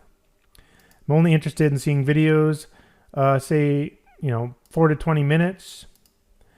I want to see just HD, and I want to see by, let's say, view count. So now that we have these filters, now we got all these videos here. Now what I'd like to do is when you scroll down, you'll notice as you scroll, it automatically adds it. We'll add this little button here. You can click start scroll, and it'll do an auto scroll, and it tells you how many times it's been auto scrolling. So you kind of wait a bit. I'll do 10 auto scrolls here. Then when you're satisfied, you just click stop. Now that it's finished auto scrolling here, now what I want to do is you can go and hit extract video links, because we are interested in analyzing the videos. So click extract video links. Now it does take a second. There's a tremendous amount of data inside the browser, and we found 299 videos. So now what we want to do to add those videos to our video analyzer tool over here, all we have to do is go add links. Now I want to add links to the videos tool. So click there. Now it will ask you, you can see in the background it actually already added the links there, but it will ask you, would you like to close the integrated browser? You can click yes. If not, you can click no and just keep it open. I'm just going to click yes and just closes it down. And now that we have all the video links in here, now all we have to do is click analyze. And now it's going and analyzing all of those videos that we just did with those filters that we used on YouTube. In addition, we went through several pages of YouTube results to find this, and now we can analyze all of these. So I'm just going to click stop, and I'm going to go do it, analyze all these. But now you can see just the power of using that browse and extract tool. Pretty awesome, right? Now you get access to all this wicked data that we can do for analyzing. So let's continue working with that. So I'm going to clear this out. I'm going to clear this out as well. Bring up the browser.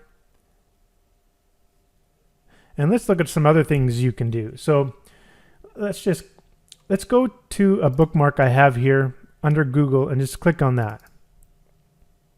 Now you can actually search YouTube results in Google or Bing if you'd like by using a special search parameter. So if you type the word in site with a colon and then the YouTube like that, you can just search pages that are only indexed from Google, from YouTube on Google. You see this 2.4 billion. That's a big number. So anyhow, here's a few things you can do. I know that when you're watching a video, usually in the address, it looks like this, /watch, and then $V equals, and usually there's a video code or video ID number. So just leave that blank, and you can go and do a space. And if you do double quotes, let's type in a seed keyword of your niche, say forging. Now let's click search. Found 4.7 million videos that has the word forging, but I just want to see all links that contain watch. You can see every one of these is actually a real video. Pretty cool, huh? So now what I can do is I can go in here and clear all these links. Remember, this is from before. And now in these search results, I can just go ahead and extract video links. And just like before, we just found 52 from these search results. And of course, I can continue. I can go to next, and I can extract again. We got 94. If we want to go next again, extract some more, and we got 143 videos these are the top videos listed in Google for foraging. And now we can add those links just like before. Now we got access to some unique data that you probably would have never thought of, or you can't get access to from directly from YouTube. Because remember, people are searching for videos on Google as well. So stop that. Now we got access to some more incredible data that we may have never found just using only YouTube alone. Let's continue on here, and I could show you, you can actually do this on Bing as well. So if you go to Bing over here, you do the same idea on Bing. So let's just do like this and just type in DIY or something like that. I'm doing double quotes here around the keyword because that specifies I want to see that exact word no matter what in the search results. So I'm looking for videos that are on YouTube that contain the word DIY. And so it found a whole bunch here. Now if I go extract, it found 8. But if I keep going, some more, so on and so forth. Found 20, and now we can add those. And we analyze those real quickly, and those are coming directly from Bing, which is a top search engine. So now we have some more valuable data that we may not have found in Google, Google or YouTube. And some of these are getting, millions of views. So that's how powerful this tool is. It's basically limitless. I mean, it doesn't actually matter what page you're on. I mean, you could be logged into some sort of SaaS program, like an online software tool that you use that extracts video links of some sort. It doesn't matter. As long as there's a video link inside the source code of the page you're looking at and you click this button, this tool is going to find them and grab the video link. So say you have a tool, I don't know, some sort of tube analyzer software or something like that you already bought, and you log into your account and you start searching YouTube videos in there. As long as inside the source code these YouTube links exist, you click the button, you can get those videos you can analyze in the software. So this tool sort of makes it limitless. You kind of get around anything for extracting data from the internet. So pretty amazing and awesome tool. Now for making bookmarks, it's pretty simple, pretty self-explanatory. Like say, for example, you're on YouTube. Here, if we go to YouTube,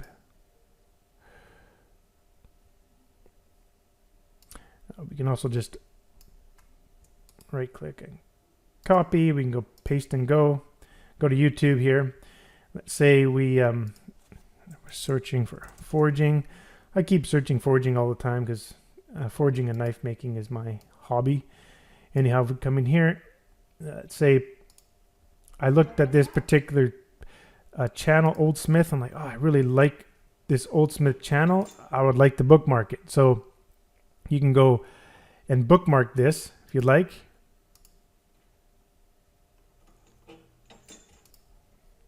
Just by clicking the bookmark button, and you can make your label, you can put it inside your folder, whatnot. Pretty self-explanatory. You also have controls you get access to. I'll right-click here. I've shown these in other videos, so it's pretty easy to manage your bookmarks. And that's basically how you use this tool. It's, like I said, it's very powerful, and you can actually, I forgot to mention this, you can actually shrink this down if you want. And over here, you can hide your links to make it a little bit bigger. So if you hit this button, show links, hide links, it just kind of hides that little bar to the right there if you're not using it right now. And oh, I have one more thing to show you. Let's say you want to log into your account. I do provide a little button up here, user pass. You can quickly access your saved YouTube username and password. And there's also a link here that goes to YouTube login as well. And you can save your YouTube and password inside of here.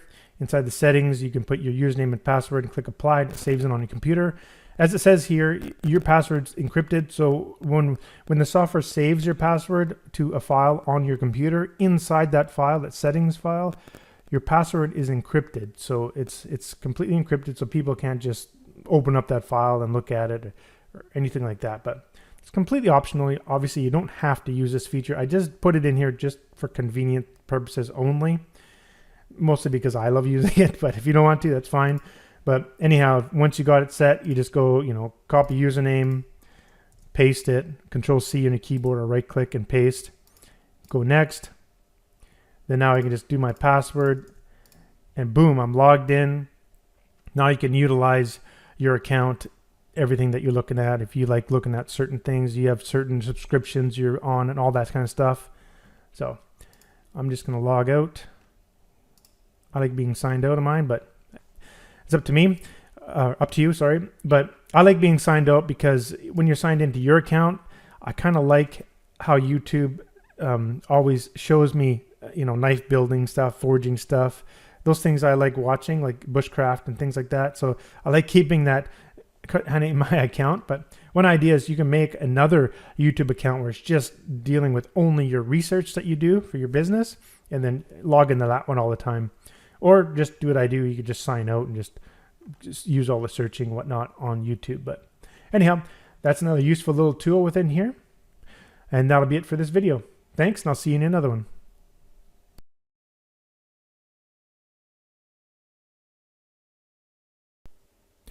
In this video, I'm going to show you another tool here I've integrated sort of as a backup, but it's still a very powerful tool.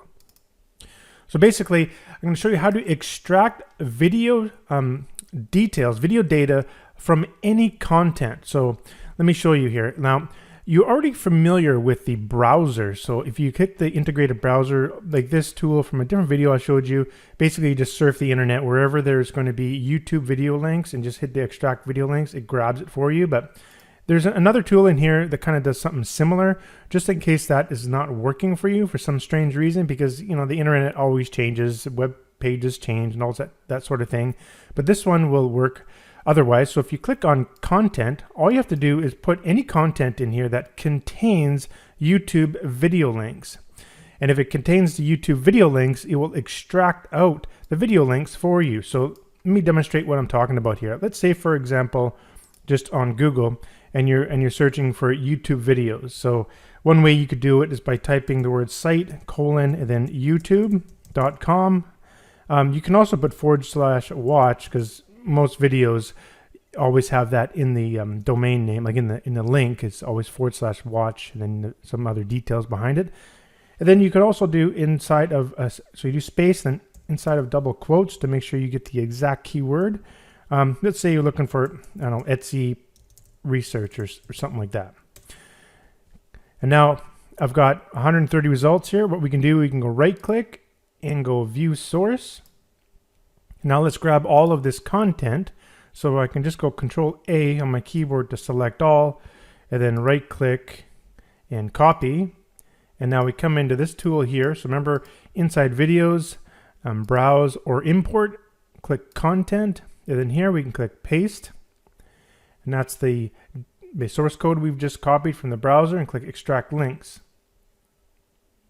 It found 101 links in that content, and now we can do our normal data extraction by clicking analyze, and now we can go ahead and analyze all those videos. Just click stop here, and we got all that awesome data. So let me show you another example. You could do the same thing on Bing. So let's say you're searching on Bing site youtube.com, and let's search for, I don't know, something different like forging. And so the same idea, we can just right click and view source, select all, Control C on my keyboard to copy it to my clipboard, content, and we do have the content in there from before, so I'm going to clear that, and then I can right click and paste, extract links, and it found 10 links in that content, and we can go ahead and analyze it.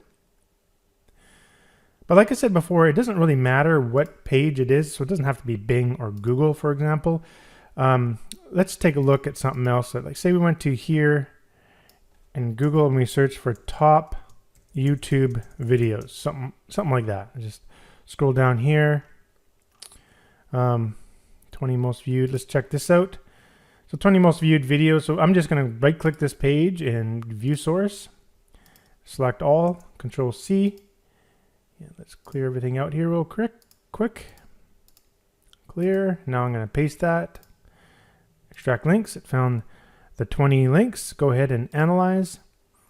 And these are the 20 most watched videos according to this web page, this article. So now we can go, wow, there's definitely a lot of views. 9 billion views. Wow. What video is that? The shark dance. Baby shark dance. Okay. Interesting. Anyhow, so you can see you can do that. But you remember, you also can do it using the browser. So this is sort of the backup, but I do want to just show that tool because it is built in there. So like if you go back to this page and you actually select this link up here in the address bar of your browser, right click and just copy, you can come in here and use the browser tool. And then up here, you can just hit paste and go. It'll go directly to that page. And now we can just extract video links.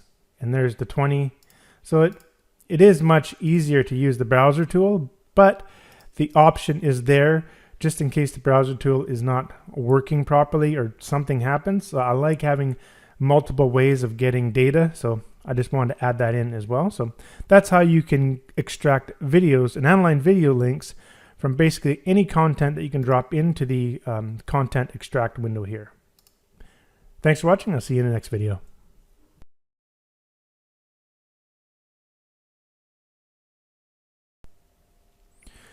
Next, what we're going to do is talk about how to use the channels tool. So this tool here is used to analyze channels on YouTube. So let's say we wanted to, what you can do here is just stick in your seed search phrase, for example, foraging.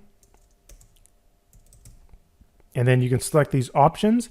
So you can select to search YouTube. Now you can only get first page results using this tool from YouTube, but don't worry about that. If you want more results from YouTube, I do have the browser option. I'll show that in another video, but for now, let's just concentrate on this.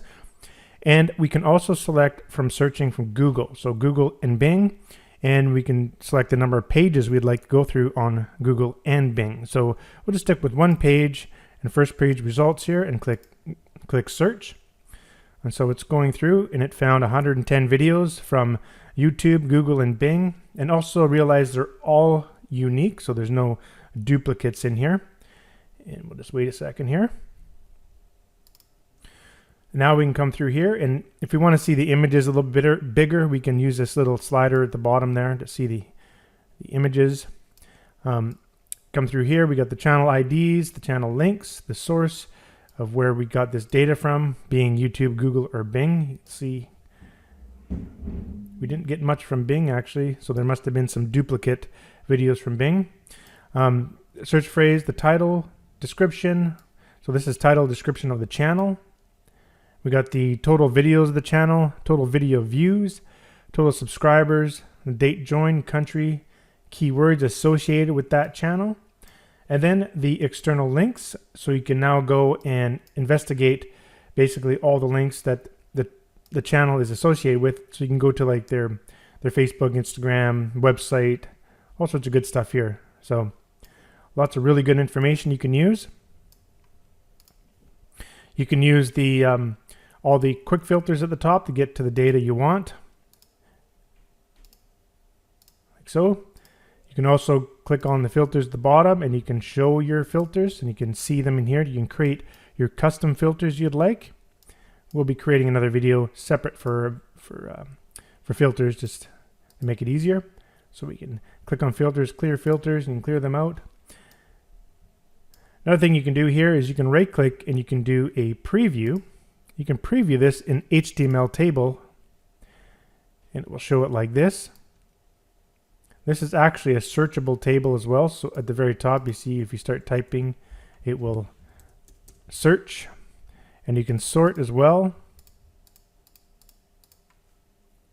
Now you also have another option when you right click on the preview, you can see it in the feed format. And you sort by total videos and you can see some data down here, views, and see the images, and just a different way of seeing the data. And you can save those. You can save those reports as well. So if you go down to here, you can actually save the export those reports. They're HTML files, but they're self-contained HTML files. You can actually deliver them to your clients just like any other file, like a Word document or a PDF or something like that. You just give them the HTML file, and when they double click it on their computer, it just opens up in their default browser, and it works just like you saw there. So it's a pretty cool little file that you can deliver.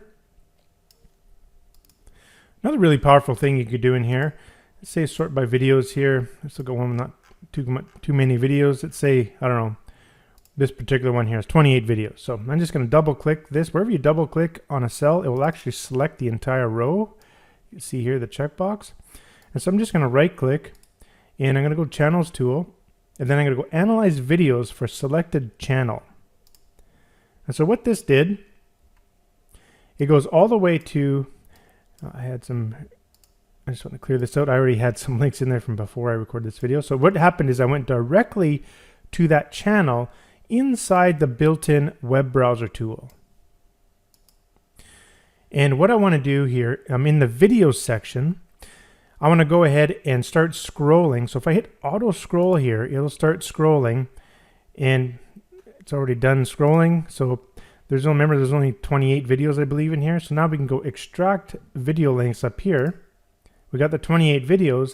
Now we can add those links to the videos tool, and now we can analyze them. So now we're analyzing all the videos from that channel only that we just saw in the channels tool. So that is a very powerful tool, and a tool that a lot of my customers have been asking for, because now you can uncover the top trending videos for an entire channel. So if you're always watching a channel to see how well videos are doing and you want to analyze that data, this is how you do it. So that's a really powerful tool that we built into the channels tool.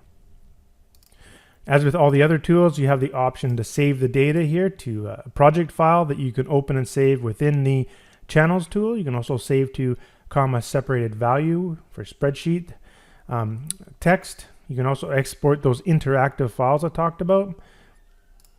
So that's pretty much it for this tool. It's very powerful, and you can utilize it to uncover those top performing channels and also spy on where they're getting traffic from just by going and looking at their websites and seeing their Instagram feeds and their Facebook and seeing where they're interacting with their customers and leads and whatnot. So very powerful, and we'll see you in the next video.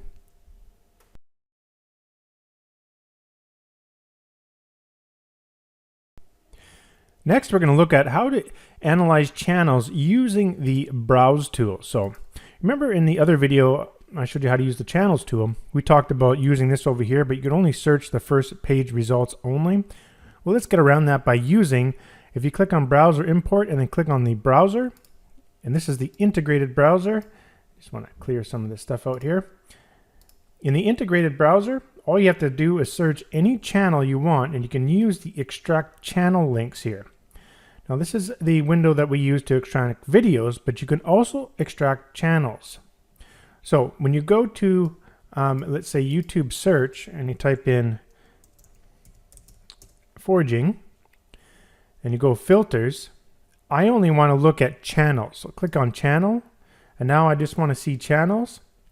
You also have a few other, I think you could sort by, let's say, view count.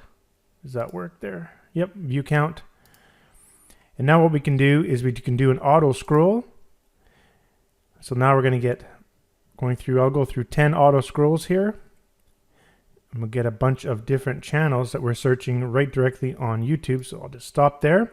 And now what you do is you go extract channel links. We found 187 channel links. All we got to do is go add links. So you'll see there's two options here. I want to add the links to channels tool.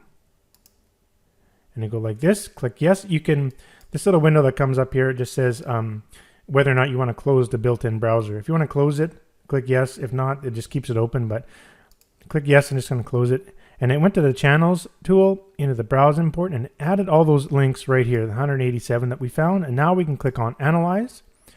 And now we're analyzing all those channels that we were researching directly on YouTube using the YouTube filters. So pretty awesome, right? So basically you just have to use the browser tool and browse any page that contains channel links. Doesn't matter what page it is. That tool will go inside the web page source code and it will grab any links it finds that are YouTube channel links. I've shown this in another video, but you can see it's downloading pretty fast here. We have it in the settings. If you go to settings, downloading threads, we do have a number of downloading threads. Now a downloading thread, just think of it like a download worker. So there's what it means when I have 5 threads, that means there's 5 channels that are being downloaded at the same time. So it can go all the way up to 15. So you'd have to experiment with how many threads you'd like to use because it depends on your internet speed. So I always stick between 5 and 8. It seems to be efficient for my particular computer internet speed. So that depends up to your computer and your internet speed, but that option is there if you want to speed it up more. And so now we got all the data that we get from using the channels tool directly from the browser. So like I said, it doesn't really matter where you browse as long as there are channels in the actual source code of that page, channel links, you'll be able to extract it in this tool. And just like before, you could add bookmarks. So let's say you have a specific search that you like to do over and over again. You can actually bookmark that search by clicking bookmark. And you can, I can call it forging YouTube channel search, if I like to call it that, and I can put it into a folder to YouTube and click create bookmark, and then we'll see it in here. So anytime we want, we just click that. You see it goes directly to the search there. So that's really cool. So that's basically how you use the browser, integrated browser, to browse and extract YouTube channels. So very powerful tool. I'm excited for you guys to try it out and get this working for you.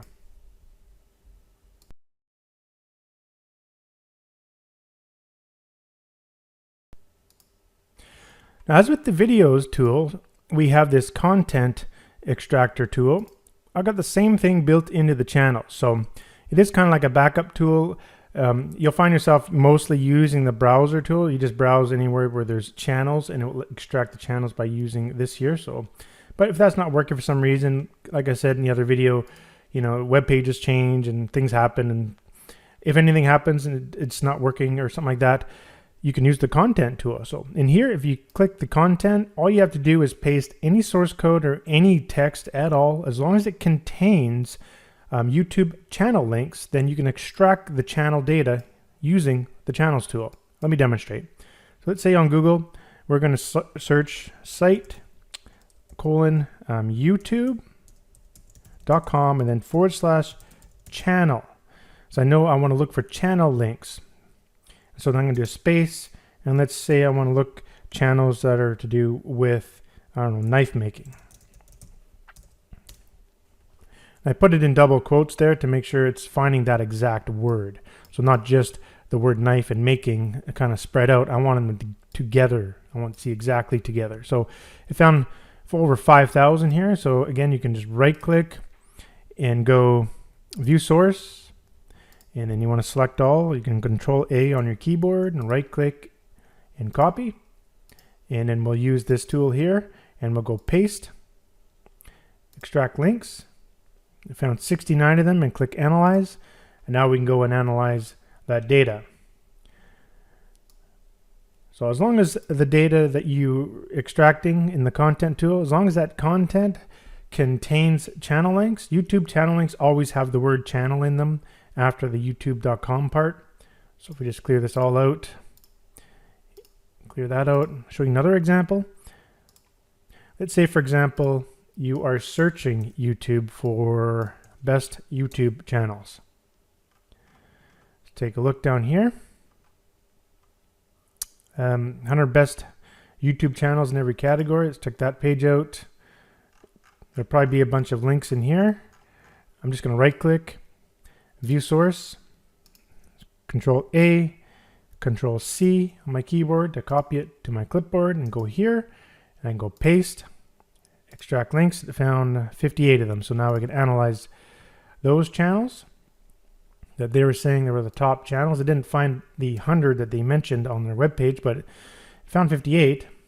So it probably means that the channel links are somehow encoded in maybe a different link format that is not the normal link format. For example, they could mask the links to PHP files, some sort of thing. But anyhow, it did find a lot, and now we can extract data for that. So it's pretty awesome.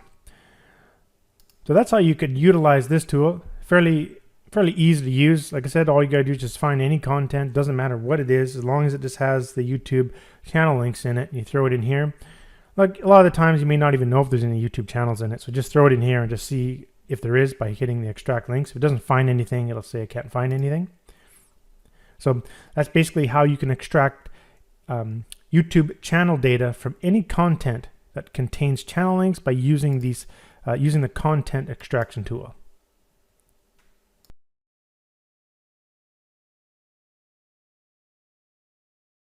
I want to create a little separate video here just to show you how to extract and analyze all the videos from a given channel. So what we can do is once you have the channel link, you can actually extract all of the videos for any channel. And we're going to do that by using the channels tool. So there's a bunch of different ways you can search channels in here.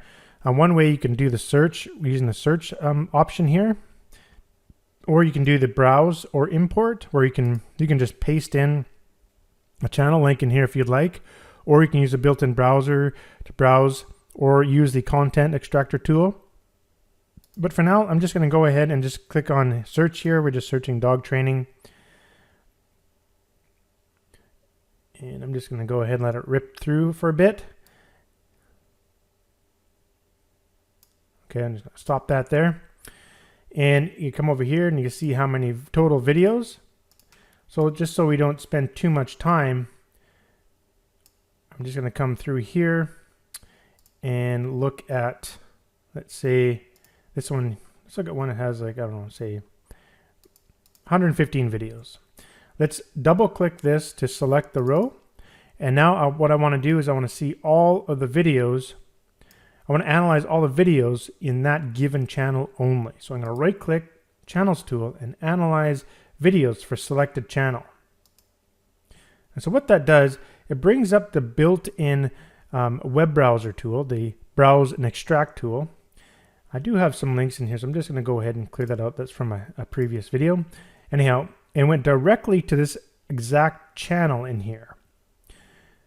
And now what we can do is, if we just scroll down, you can see we are in the video section of this channel.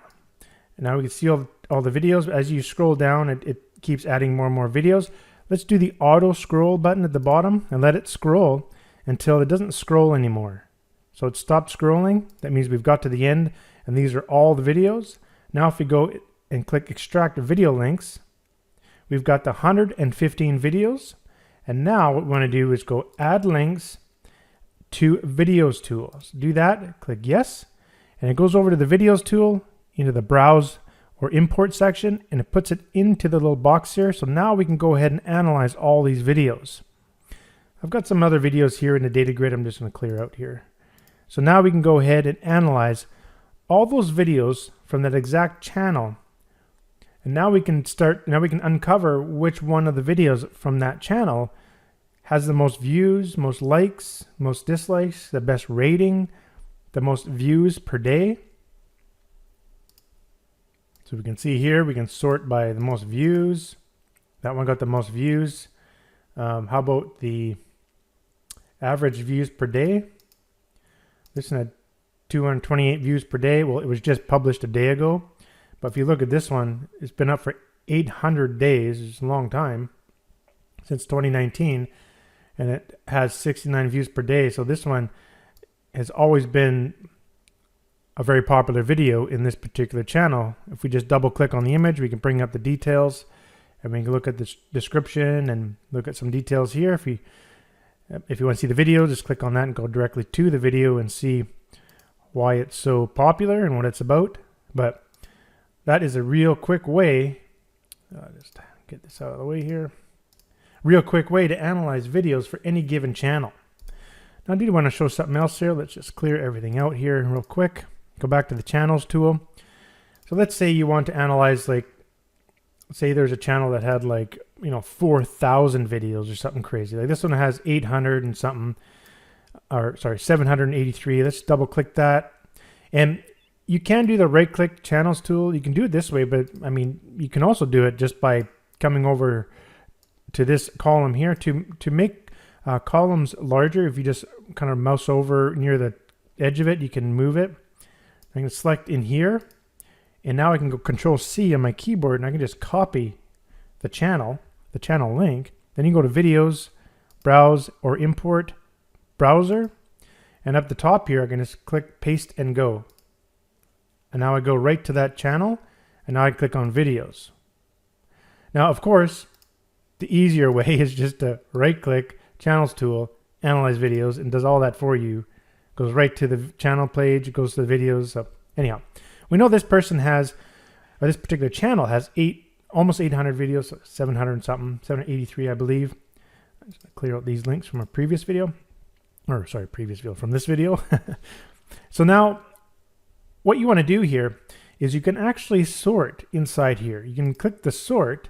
I just want to sort, let's say the date added, or say the oldest added, or let's say the most popular. So now the most popular here, and what you can do is just scroll down maybe a few times here, and that's probably good enough. I just want to see the most popular within, you can see the time here within a year, 2 years. So let's go ahead and go extract video links. You found 120 of them, not 800, or sorry, I keep saying 800, it's 780. So then let's add those links. And so it's just a way of sort of sorting in there a little bit if you want to get to different videos within a channel. So if you just want to look at the most popular one or the most recent ones, that's how you can do it, by using that little sorting within the integrated browser. So I'm just going to stop it here. I don't want to go through all 120 videos, but now you're going to do all your analysis that you did before. But that's a cool little feature there. You can utilize, take advantage of those sorting options they have built in to a YouTube channel page. So that's basically it. That's how you can analyze videos for a given channel. So pretty awesome, and hopefully you enjoy using that tool. See you in the next video.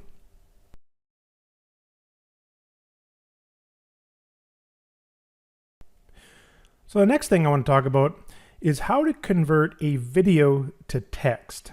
So I've integrated that really cool tool in there. It's something that a lot of people really want, and is in high demand, where people want to be able to convert content from YouTube into text so they can utilize in their marketing. For example, say you find a really good video that you'd like to convert to text for a blog post. Now, I do highly recommend to change the text a little bit if you're going to use it as your own content, but you don't have to if you're going to give full credit to the actual video creator and you've obviously contacted them to get permission to use their content. But this tool makes it so easy to do that. So first thing you want to do is you actually have to find a video that you'd like to convert to text. So let's do DIY, and I'm just going to just search on YouTube. And one handy thing when you want to convert video to text, you can use this additional option here, contains subtitles.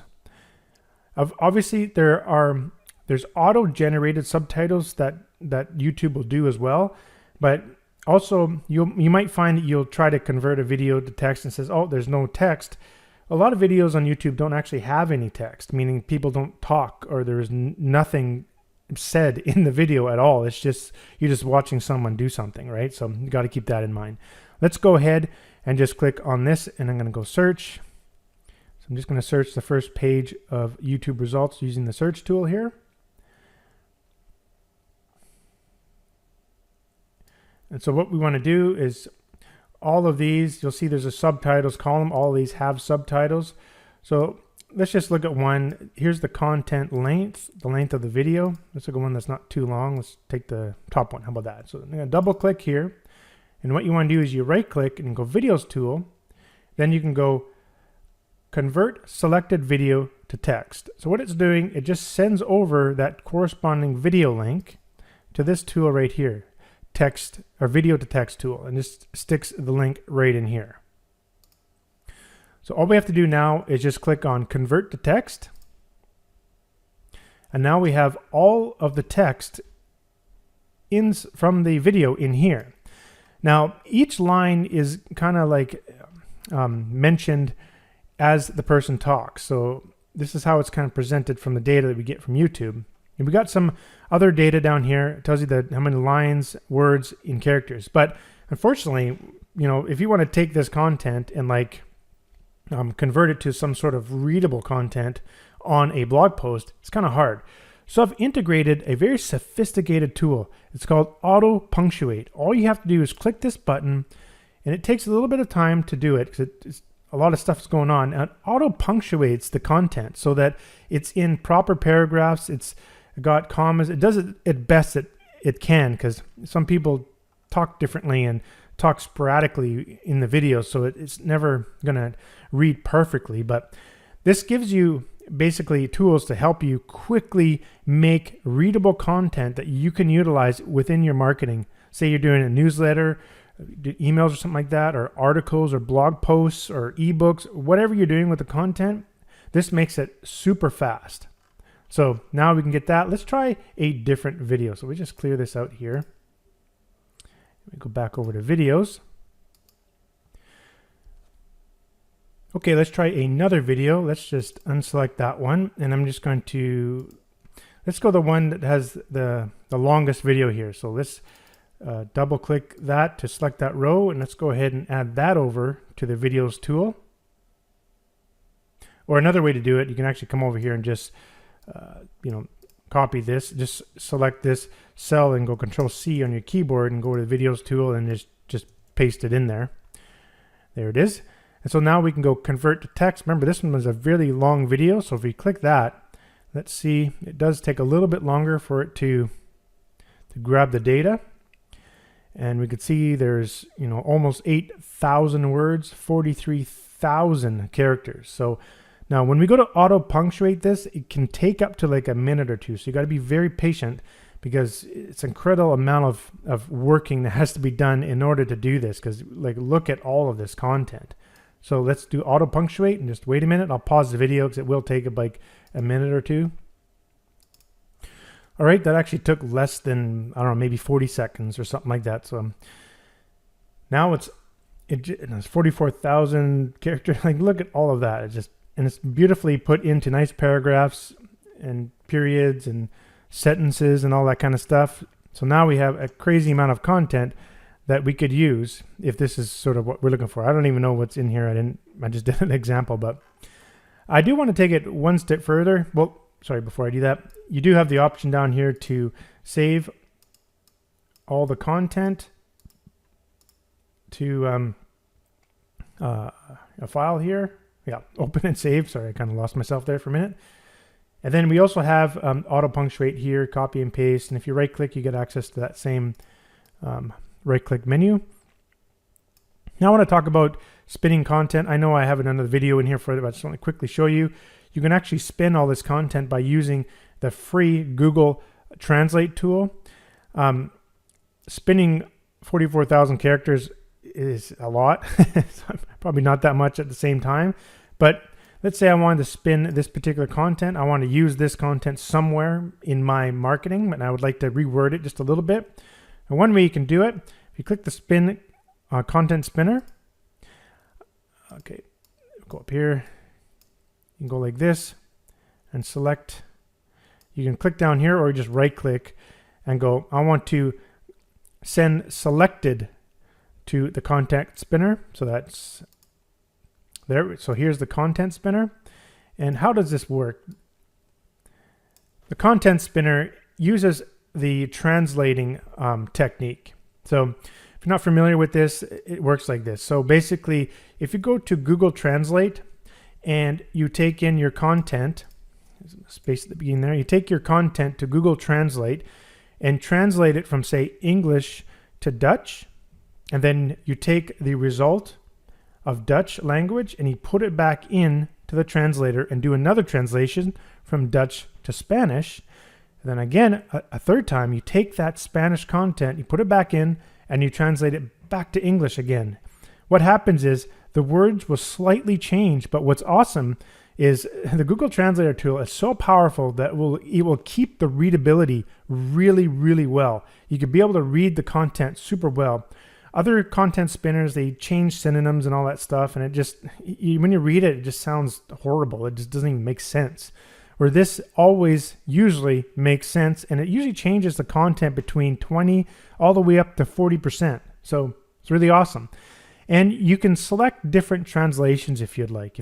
I have it set by default to Dutch, Spanish, and back to English. So it goes English to Dutch and Spanish, or whatever you start with. You can start with French. I mean, you can always change these if you want. And then at the end, when it's all done translating, I also have the auto punctuate in here. So if you want to punctuate the output automatically, you can select that. So let me show you how this works. And it's going to show you in this browser here. There's an integrated browser. Let me just show you. So here's what's happening. It's going over to the Google Translate. It's sticking it in there, getting the result, and doing the translations. It went back to English, and it auto punctuated. And now this is your content. So when you read it, you see, so we're going to show you in this video different tools. So this is why we will show you different tools in this video. I mean, you know, I rest my case. That is completely different than that, but yet it reads perfectly. So I always found this is one of the best ways to spin content that just makes sense and takes the least amount of work. Now, if you don't want to see all this stuff going on over here, you can hide the browser. So I'm going to be creating another video to show how to use this tool. I just want to quickly show that it's built into the convert to text tool. So you can actually spin all of this content as well. It takes a while, but let me show you it can do it. So let's spin all content. Okay, so all the content is in there. Now, in Google, in this tool here, you're only allowed to do a maximum of 5,000 characters. But through some crazy sophisticated programming I spent forever figuring out, I figured out how to do it. So anyways, all you have to do is spin content. I mean, it's going to take a while. There's a lot of characters.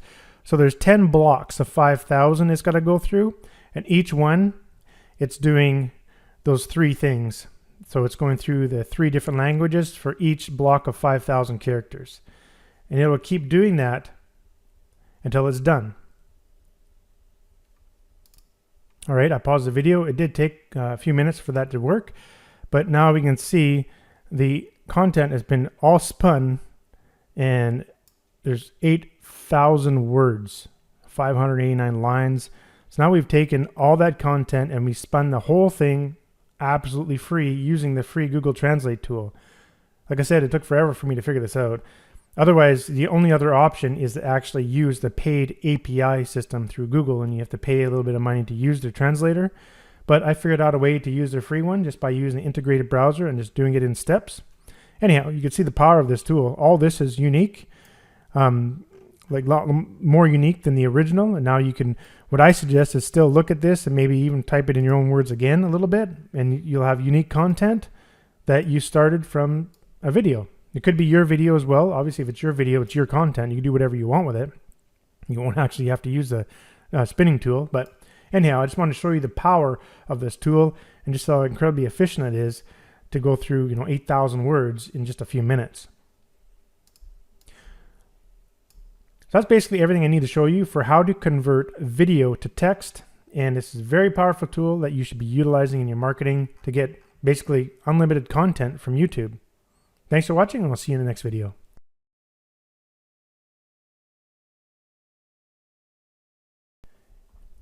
Next here in this video, I'm going to show you how to use the Content Spinner tool. So integrated into this software, we have Content Spinner tool here. So we can spin any content we want to make it more unique and different.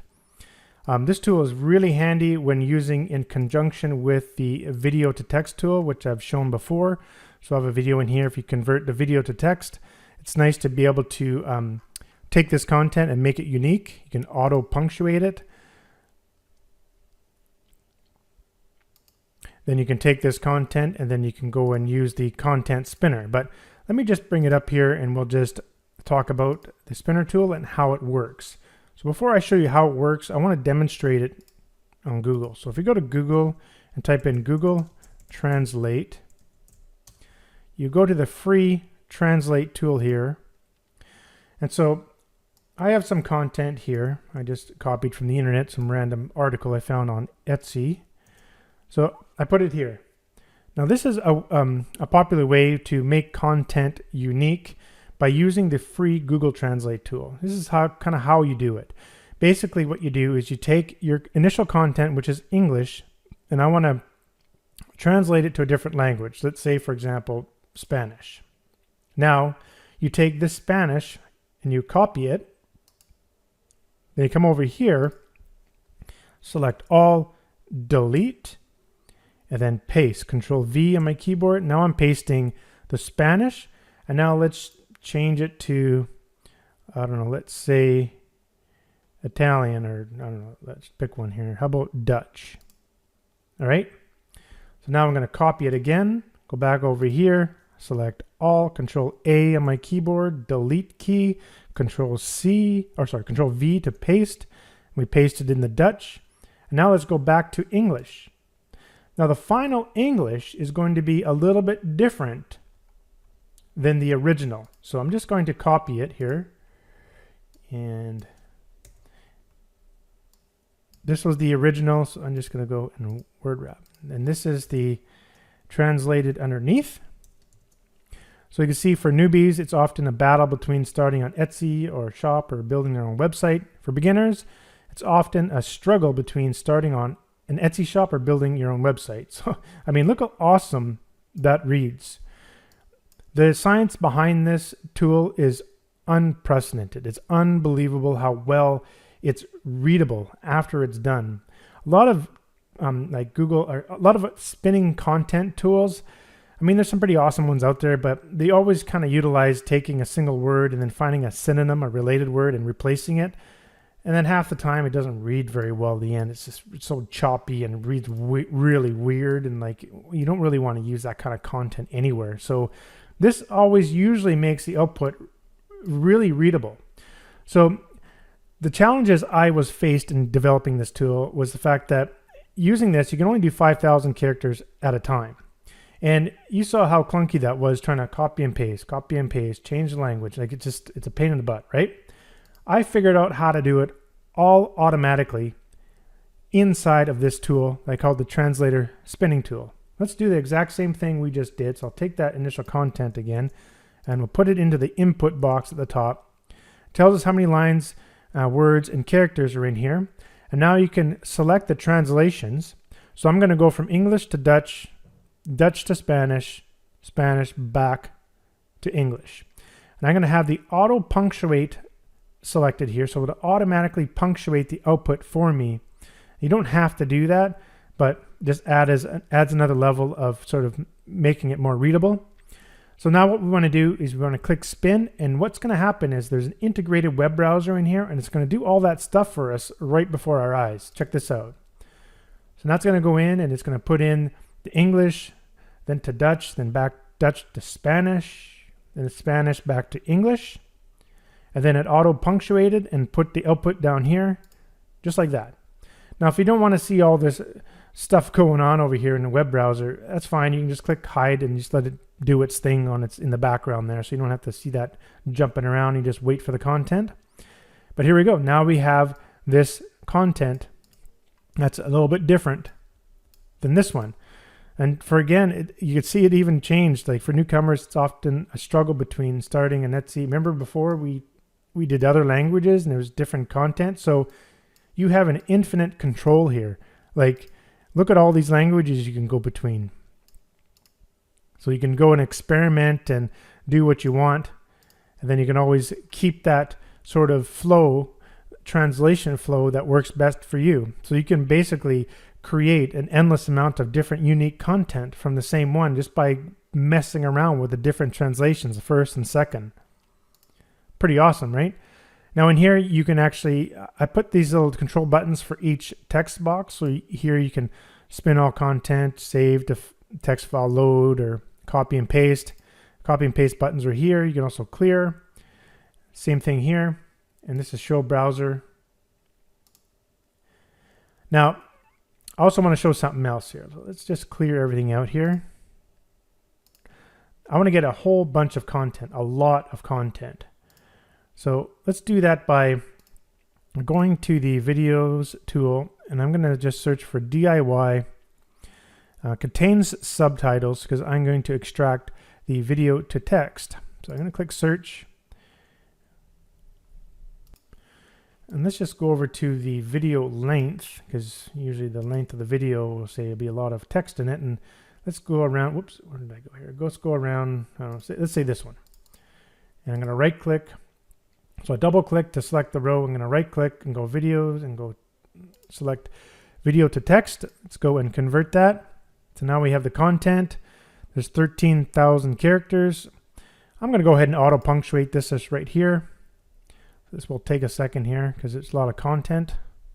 Auto punctuating takes this content. You see there's no periods, no commas, nothing, no paragraphs or anything. It kind of automatically does that for you.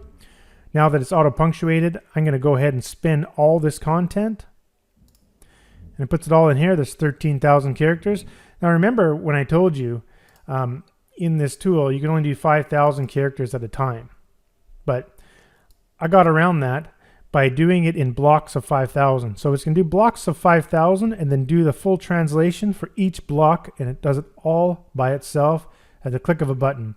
Now I've already auto punctuated, so I probably don't want to do it again. So I'm just going to unselect the punctuate output, click spin, and you can see down here what's happening. It's working on one of 3 blocks, and it's translating the first block. That one's done. Now it's going to go to the second block and do the translations to get the unique content, and then at the end it's going to put it all together and put it in the output. So this is how we can do pretty much limitless content. As we can see, the output wasn't auto punctuated. That's why I had this here. So I forgot. Let's clear that and let's do it again. I've used this tool a tremendous amount. It doesn't seem that Google is blocking anyone that uses the tool a lot. So I've done content here of over 50,000 characters with 10 different blocks, translating it 3 times each block, and it works just fine. But it does take a while to auto punctuate. So when there's a lot of characters, 20,000 plus, even 13,000, it does take a bit to auto punctuate. So there we go. So now we've auto punctuated and we got our unique content here, and there's 2,000 words. It looks like I need to fix that little part there. I'll do that in the software. But now you can see just how powerful this translator spinning tool is. So now what I wanted to do is put in a tool inside the software so you didn't have to go out and spend more money to spin content using some other content spinner. I just want to put one in here that works well. This is a great content spinner. And like I said, you can change the languages and mess around to get what you want. It's always a good idea to even take the final content and keep changing it if it's not your content. And also if you haven't asked the content creator to use their content, it's a good idea to make sure it's changed quite a bit. A good rule of thumb is you want to change it almost by like 80% or something like that. Usually this tool will change the content around 20 to 40%, somewhere in there, which is a really, really good start. And remember, the output is always usually very readable, easy to understand, and it's different than the original. See, today we're going to build garage storage shelves that are cheaper and stronger than what you would get at the store. Today we're going to build garage storage shelves that are cheaper and stronger that you would get in the store. I mean, that's very close to the original, actually. So you might want to mess around with changing the different languages on your content. And usually when I do content, I don't stick in 13,000. So if we just took that, for example, if I just copied that, clear, and we can try some other random content here, and we could see how it does. Today, build cheaper and stronger garage storage shelves than what you can get in the store. So, I mean, it's changing it a little differently. Like I said, just play around with the different options and you'll get what you need. This tool is awesome. I love this because it's free, meaning you don't have to pay for the Google system, the API program that they have, application programming interface, you don't have to pay them more money to use their translator. They have a free one. Why not make it free using this? So now we can basically use it for lots of content, and it's all automated. So like I keep saying, this tool took a tremendous amount of programming. It probably took me a month just on this tool alone just to figure out how to do it. But it works really good right now, and it's so fun to use to make unique content. So go ahead and take advantage of that content spinner for your marketing needs. See you in the next video.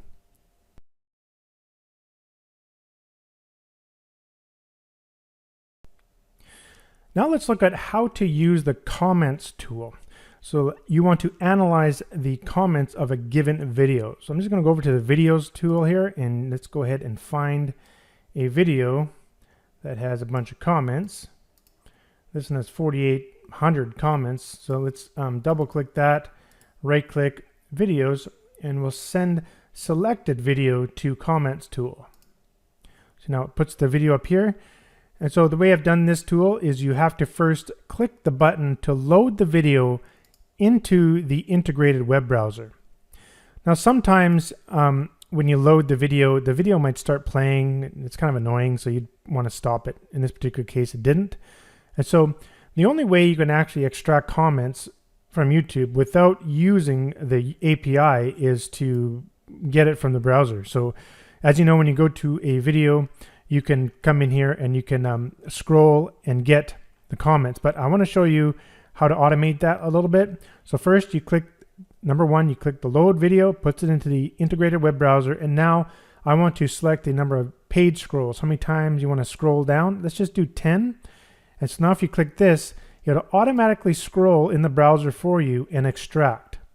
So once it gets to 5 page scrolls, it's going to extract the comments and then continue until it gets to the 10 page scrolls, and now it's extracting the comments. And we got 180 comments here. So let's take a look at the data. We've got the commenter, the channel, when it was posted, how many likes, the replies, if this comment has a question, and whether it has profanity. Now I do want to say in advance, this video does show profanity, as you can see down here.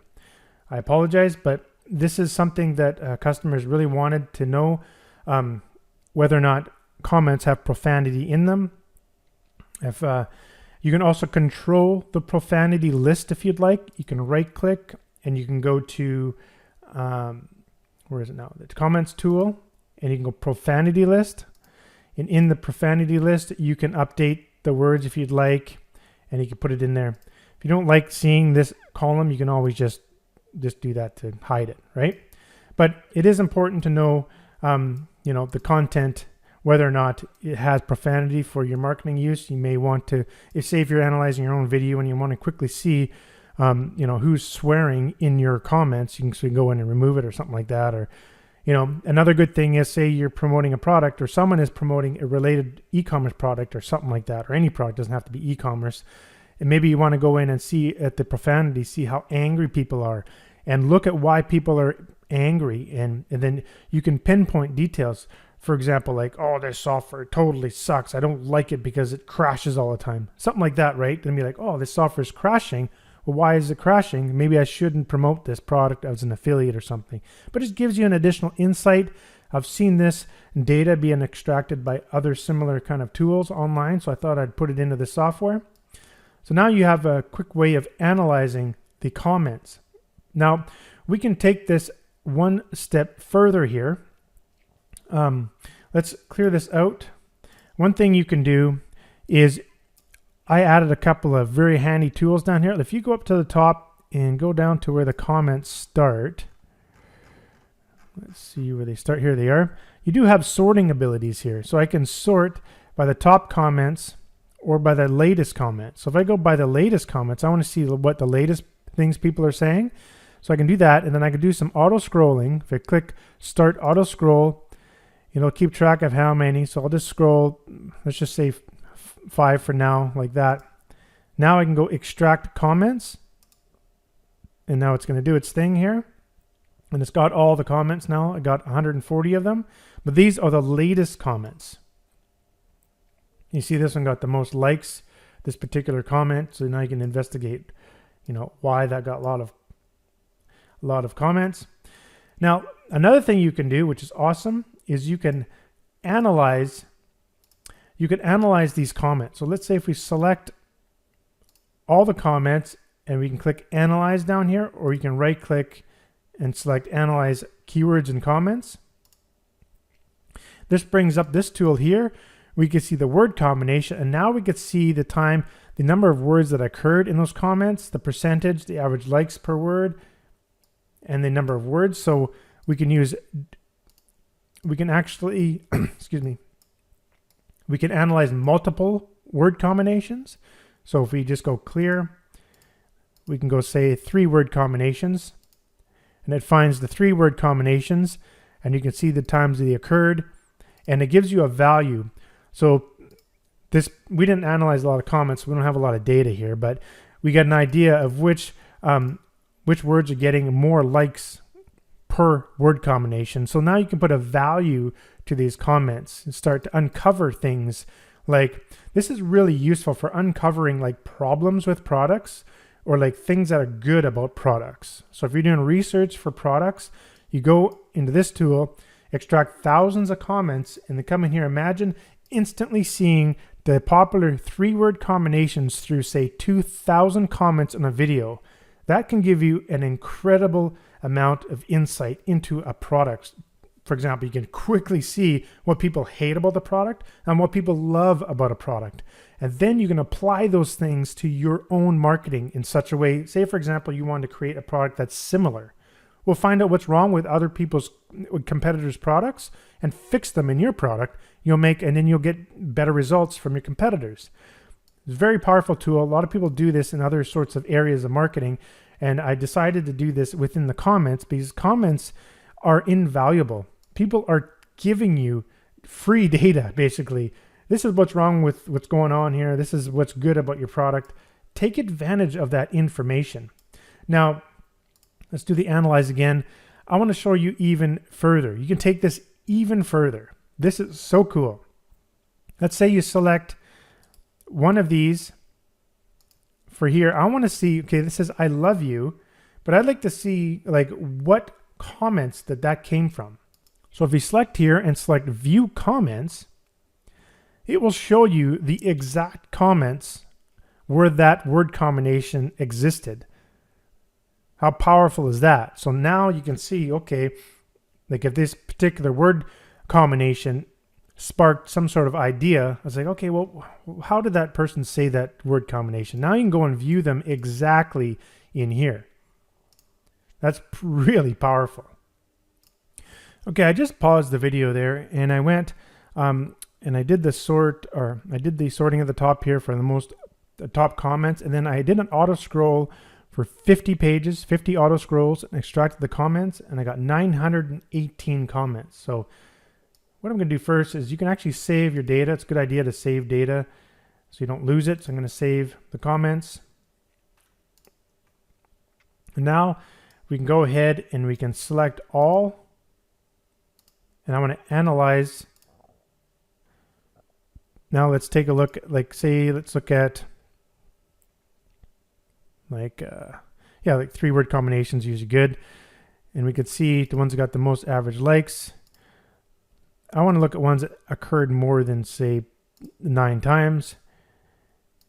So from the glass. So what does that mean? So let's click that and let's view the comments. And we could see here, just freaking drink the glass. Okay, you can drink water from the glass. Anyhow, this is not really a good example for how you can apply it to marketing, but I just want to show you and highlight the power of being able to look at the exact comments that contain that word combination. So really, really cool. Doesn't matter what you do, you can see where it's coming from. So you can also, and in here as well, you also have stop words. So I totally forgot to mention that. So stop words are words that you don't really want to analyze, like and about, above, after, again. I mean, you don't have to use them. You can just unselect if you don't want to, or you can add more words or remove words, whatever you want. Let's go with, say, 5-word combinations, and you go over here and hit generate word stats. This one occurred 5 times. So it seems to be some recurring thing about drinking out of a glass. So anyhow, I didn't even look at the actual video. I have no idea what it's about. Let me take a look. Back to school, DIY hacks, and organization. All right, well, something about the drinking out of a glass. It looks like she's drinking out of a bag. Anyhow, I just wanted to illustrate just how awesome this is. And you can save this data too here in the Analyzer tool, the Analyze Comments tool. You can also, as we've shown here, we can save data out from the Comments tool to a data file or comma separated or text file. And you also access to all the different filters you'd like to use, just like normal. And the filters are down here as well. You do the custom filters. So that's basically it for this particular video on how to extract and analyze comments from any YouTube video.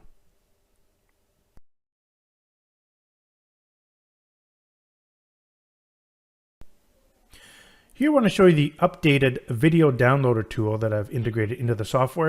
And so I just want to show you a little update with it. If you want to go ahead and download a given video from your list here, you can just select the checkbox and you can right click and you can go video tool and you can go download video. And this will bring up the video download tool.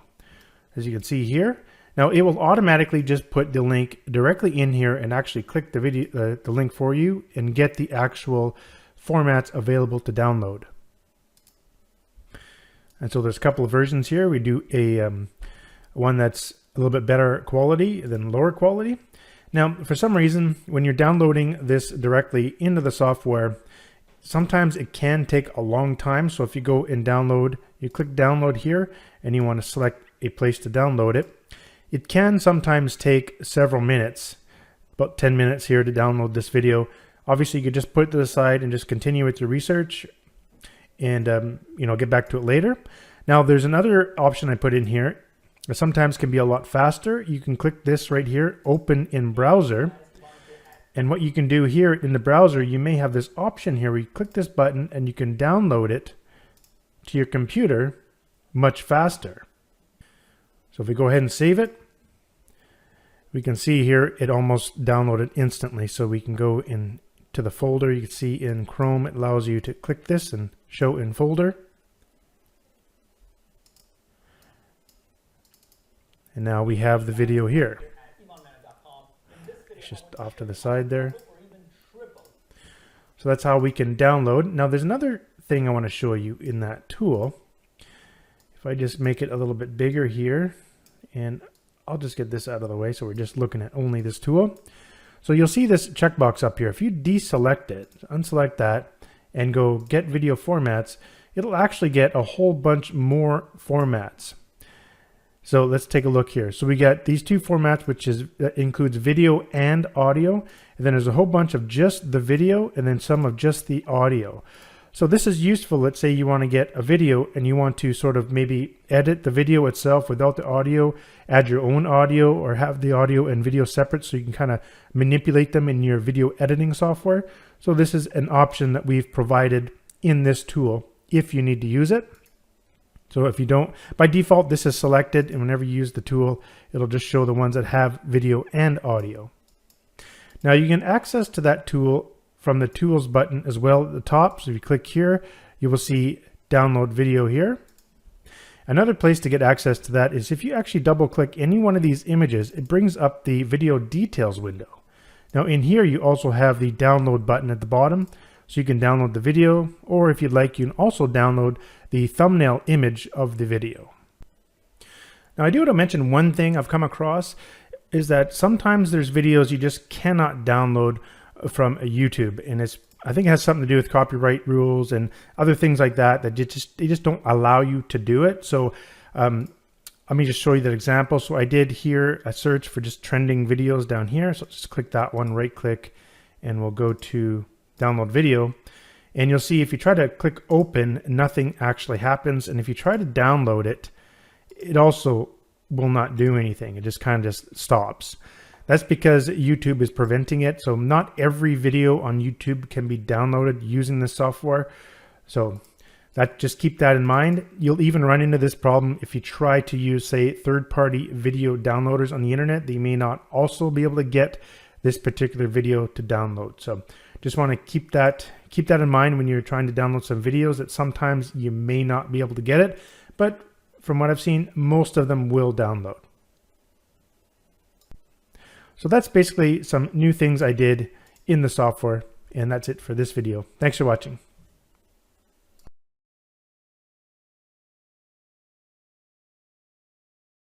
Now, let's say we want to download the image from that video. You can do that as well. If you just double click any of these images here in the image column, it brings up the video details window. You can also right click, video tools, view video details. And in here you'll see there's a download button. And you could download the thumbnail image here, or you can do the video here, or download video as well. So if we go download image, that brings the thumbnail. And if we can go back to our saved spot there, and we can see that's the thumbnail that it downloaded. It comes out in nice big format.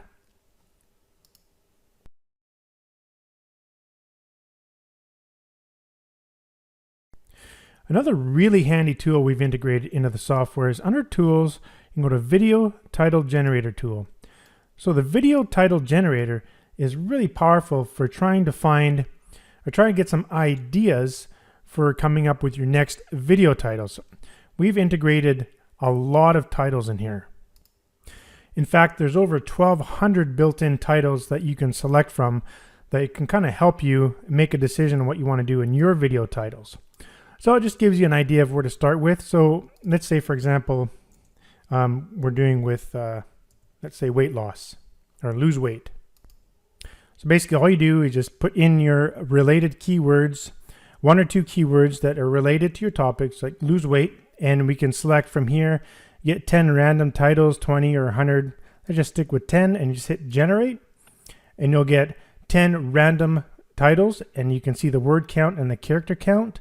And from my research, it's a good idea to keep your character count under 70 or under, so that your videos can show up nicely in all sorts of devices. So when your video sort of title shows up in like on an Android device or an iPhone or iPad or whatever, it's kind of, if you do some research around Google, you'll see that 70 is usually the idea. So a lot of these titles are under 70 already, but you can see the word counts and whatnot and the character counts.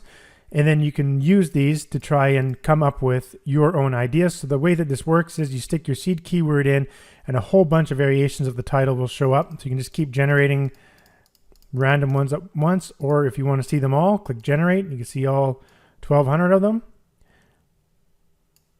And you can filter, and if you want to look at ones that are, less than 20 characters, less than 50 characters, or let's say less than 70, put a 7 up here, click apply. To clear out the filter. So it's a pretty easy tool to use. It's pretty self-explanatory. You can copy each link. You can search YouTube or Google if you want. Just click here. It'll just go right to YouTube. Click here, just go right to Google and search that particular search term. Or you can copy it to your clipboard. Or you can you can Control C on your keyboard.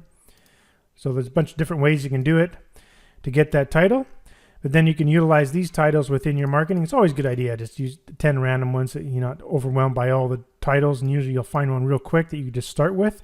So it's a really good tool to use. Let's see, research. 5 things I wish I knew about Etsy research. 6 ways Etsy research can drive you bankrupt fast. That's probably not a good one. 10 of the biggest things that excite me about Etsy research. So lots of different ideas, lots of different things to start with, and you can use these headlines in your videos or for your clients' videos. And that's how you use the video title generator. Pretty self-explanatory, Really powerful little tool to use, and so you can take advantage of it in your marketing.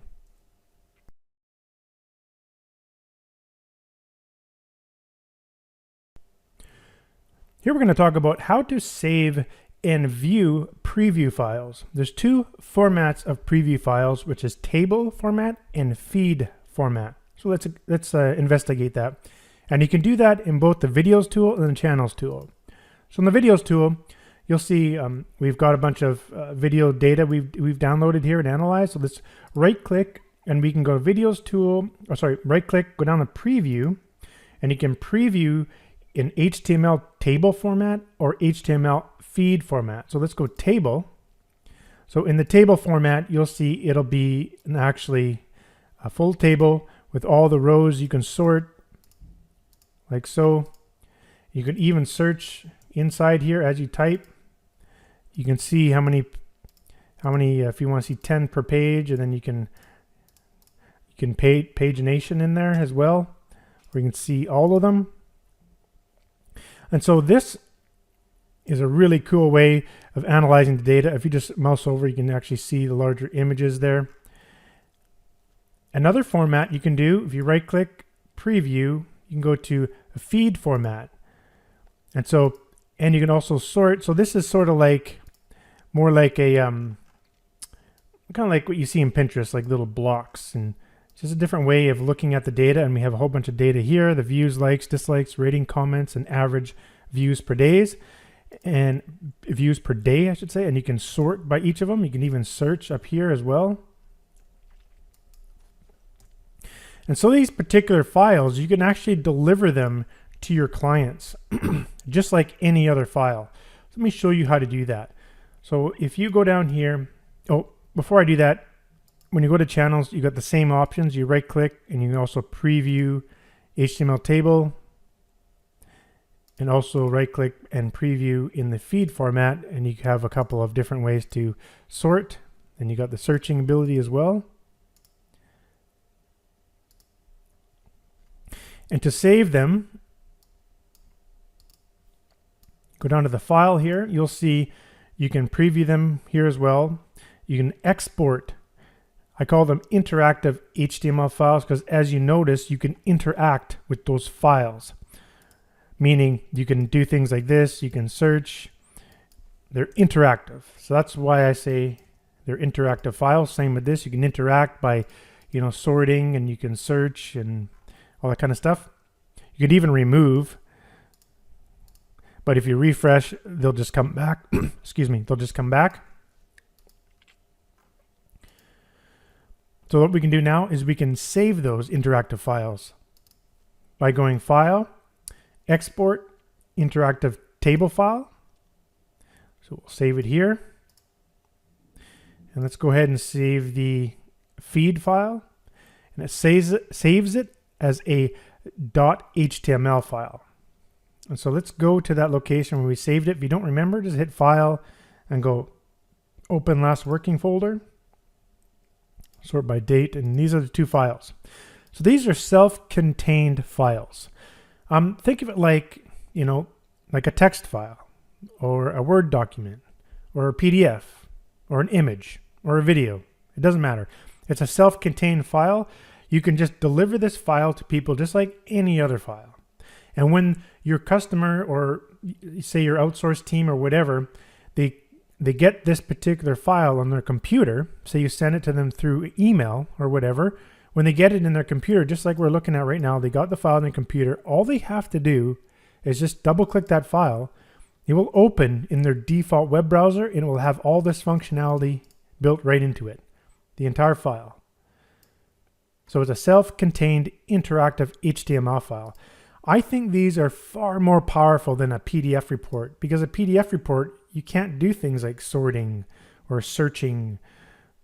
You can't do that inside of a PDF file. It's just impossible. So with the HTML file, you have that functionality. It just adds a level of interactivity to your clients, or people that are working for you can look at the file. One way to deliver the file is just straight up delivering it as a .html file, just like any other file. Attach it to an email and send it, or put it on Dropbox or whatever you want to do. Another way to do it is you just compress them and send a compressed version of the file. So one way to do that is you just right click. I use 7-zip, and I can go add to 7-zip. 7-zip is a free zip program. If you go to 7-zip.org.com, and you can download the file here for Windows.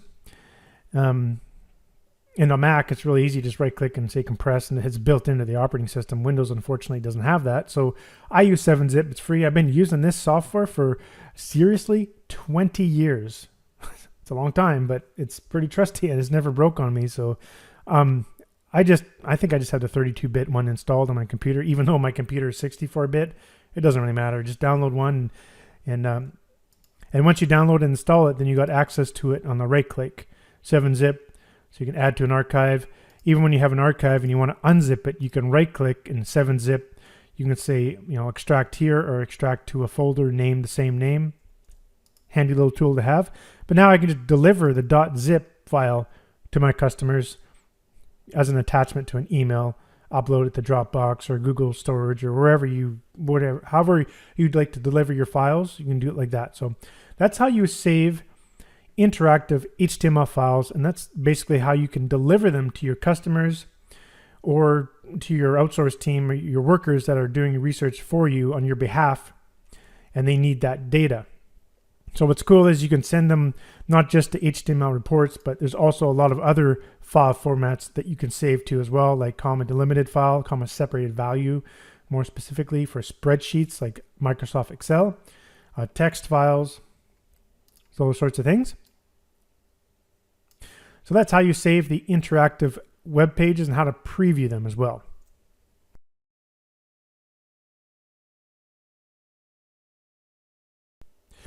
Here I just want to quickly talk about saving data and then opening it back up in the software. It is pretty self-explanatory, but I just want to explain it a little bit in more detail. In most of the tools you're going to see in here and all the windows that you open up, you'll always see a file button. Usually the file button is associated with the data that it's near. And for example, in the Trends tool, you'll see there's a file here, but if you show the proxy part, there's also another file button. So this file button is associated with this window here, and this file button is associated with this window here. But all those file buttons, you'll usually click that and you'll have an option to save to a project file. Whenever you see project file, that's specific to only this particular tool. So right now we're inside the keywords tool. So if we go and save to a project file in the keywords tool, it will be a 2-batless keywords file. So if we save that, we just overwrite what's there. Then if we clear this out, now we can load in that file by clicking load project file, and it will recognize only that type of file. And if you click that, it will load up in here. But you do have the option to save it to a comma separated value file, as well as a text file. And to get to where you saved your files, in most of the file buttons, not all of them, you will see, get it into view here so we can see it. Here, get it up a little bit more. At the very bottom, you'll see open last working folder. You can also go to the install folder if you need to see where the software is installed on your computer, but open last working folder, this is where we were just saving all those files. And so you could see the keyword file in text format, in comma delimited. I have Microsoft Excel on my computer, so that's what it will default to when I open it up. And then you do have a couple of other options in different tools to save. Like for this one, you can save just the keywords to a comma delimited file, or just the keywords to a text file. So we save the keywords here, and we have the keywords to a text file. And all the other tools are very similar. So it's not much to really show here. So I mean, you could save to project files, save the keywords if you'd like. The proxy ones, you could save to a file. It just says a file here, it's just a text file. But saving and opening data is quite self-explanatory. For every tool will always have a file button, and you can just save them out to what you'd like, and you can utilize whatever tool you need to analyze the data. For example, if you're saving to the comma separated value file, then you'd use Microsoft Excel or some other spreadsheet program that you could open up CSV files with. So that's just a quick little video. I know it's sort of self-explanatory, but I did want to just show you how to use those features in the software.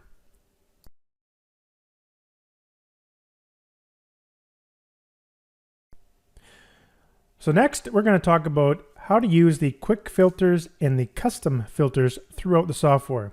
So each one of the data grids you see in all the various tools within the software, you'll see these little search magnifying glass images, I'm trying to say, is when you click on those, you'll get access to quick filters that I like to call. So you can quickly search in those columns. Go to the videos tool and we'll work in here. So when you click on one that has a text, for example, you can see this column has a lot of text and not numbers. You'll get this text search window. And so what you can do is just start typing any word in here, like back to school, and you can see everything come up.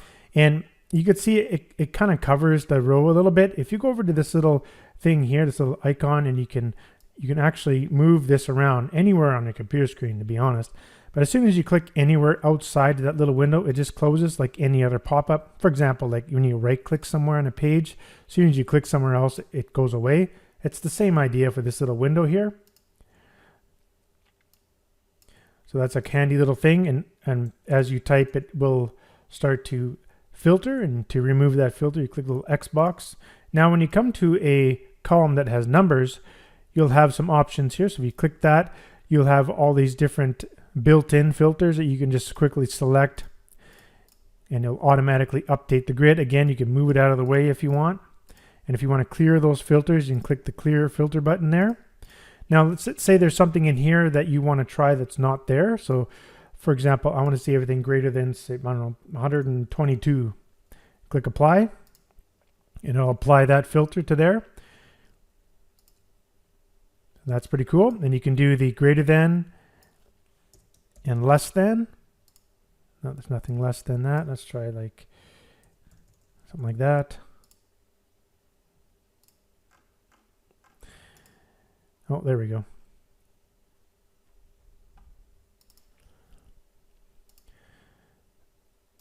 So yeah, if you just say less than 600. So that's how you can manually put it in there. So that's how you kind of use the quick filters. It's really that simple to do.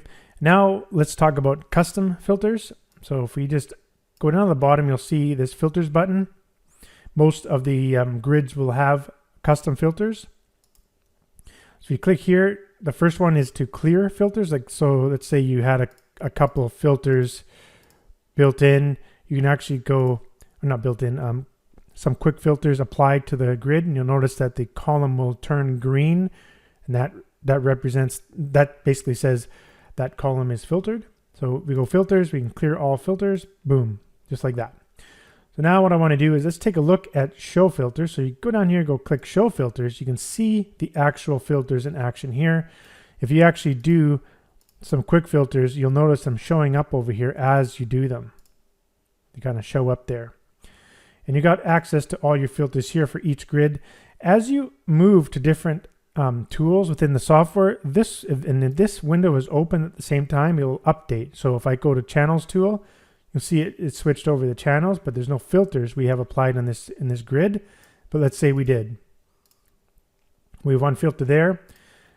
Now you can see if I go back to the videos tool, it will change to the other filters in the videos. So now we see them, and back to channels. If we go to comments. So that's how you can see the given sort of filters for each tool. Now what I want to do is talk about a little bit more about these custom filters. So let's go ahead and we can add our own custom filters. And here's how you use it. So we want to add a new filter. Just click the little add button here, and it will add a new row. And in here, you have to click a couple times to get the drop down, and then click again, and then you can see what you want to filter. So let's go and look at, like, say, the title. And I want to select a compare type. click in here until you get the drop down. I want to see if the title contains the word DIY or something like that. And when you do that, you have to go down here and click apply. And if we move over, we can see that it applied that particular filter to the title. Now I want to show you something really cool here. After a while of using this software, you're probably going to come up with your own set of filters that you rely on to find the data that you need. So I'm going to go in here and I'm going to go remove. I'm going to remove all filters. You can also just remove the ones that are selected. Selected in this particular case means if the row is highlighted. So you can see that this one's highlighted, so that's selected. So let's remove all. Okay. Let's say you have a particular set of filters you use all the time. Like I only want to see videos that have characters of, less than 70. I want to see views that are greater than 500 or 200. Likes that are greater than 500. So let's just say, for example, this is your set of filters that you always use all the time when you're searching for what you need in this particular tool. What we can do here is you can actually save these filters to a custom filter file. Every grid has its own custom filter file. So now we can save that. And let's say we go here and let's just clear out the filters. What we can do is we can open that filter file right from in here and then hit apply, and it automatically applies. Let's try this again. I'm going to remove all filters and I'm going to close out this window. And one thing you can do is you can apply the filter file really quick. So say you did a whole bunch of analyzing here and maybe you have a couple thousand videos and you want to apply your filters really quick. You can just go filters, load filter file, and find it. As soon as you hit that, boom, your filters are applied and now you've got the data that you want. Pretty awesome, right? Another way to do that, if I clear out the filters, you can right click and go to filters and you got access to the data here as well. Load filter file, just like that. And so every tool has its own filter file, and yeah, it works extremely well. And that's basically how you use custom filters. It's quite self-explanatory, very easy to use, very customizable, which is important so that you can utilize custom filters in your own file, and just makes it really fast to get to the data that you want. And if you're using this a lot and you have your set of filters you always rely on, then might as well save it to a file so that you just quickly blast out your filters right away and you get the data you need. Now you can save the data to files, give it to your staff or give it to your outsourced workers, or maybe you're doing actual research for clients. You can create all the files and deliver the files to your clients. So this just makes things work really fast and quickly.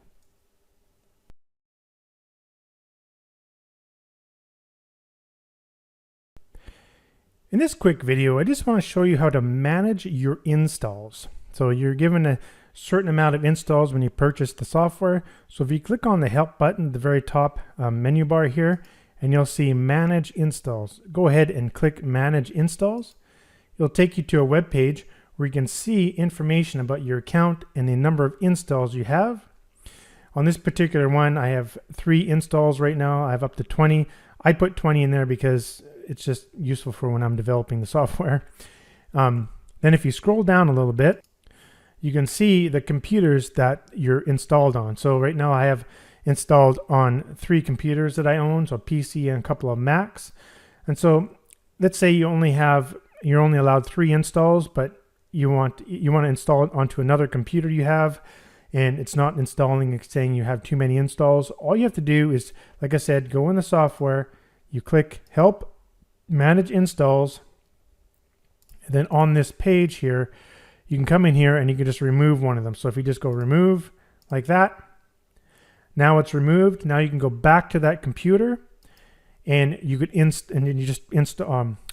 the software, and it'll bring up that little window that says register your software, enter in the email that you purchased with, and then it will register and you got the software on that other computer. So that's how you manage your computer. It's very simple. Manage your installs for each computer. It's very simple, easy to use little interface that we put on the internet. And that's it for this video. Thanks for watching.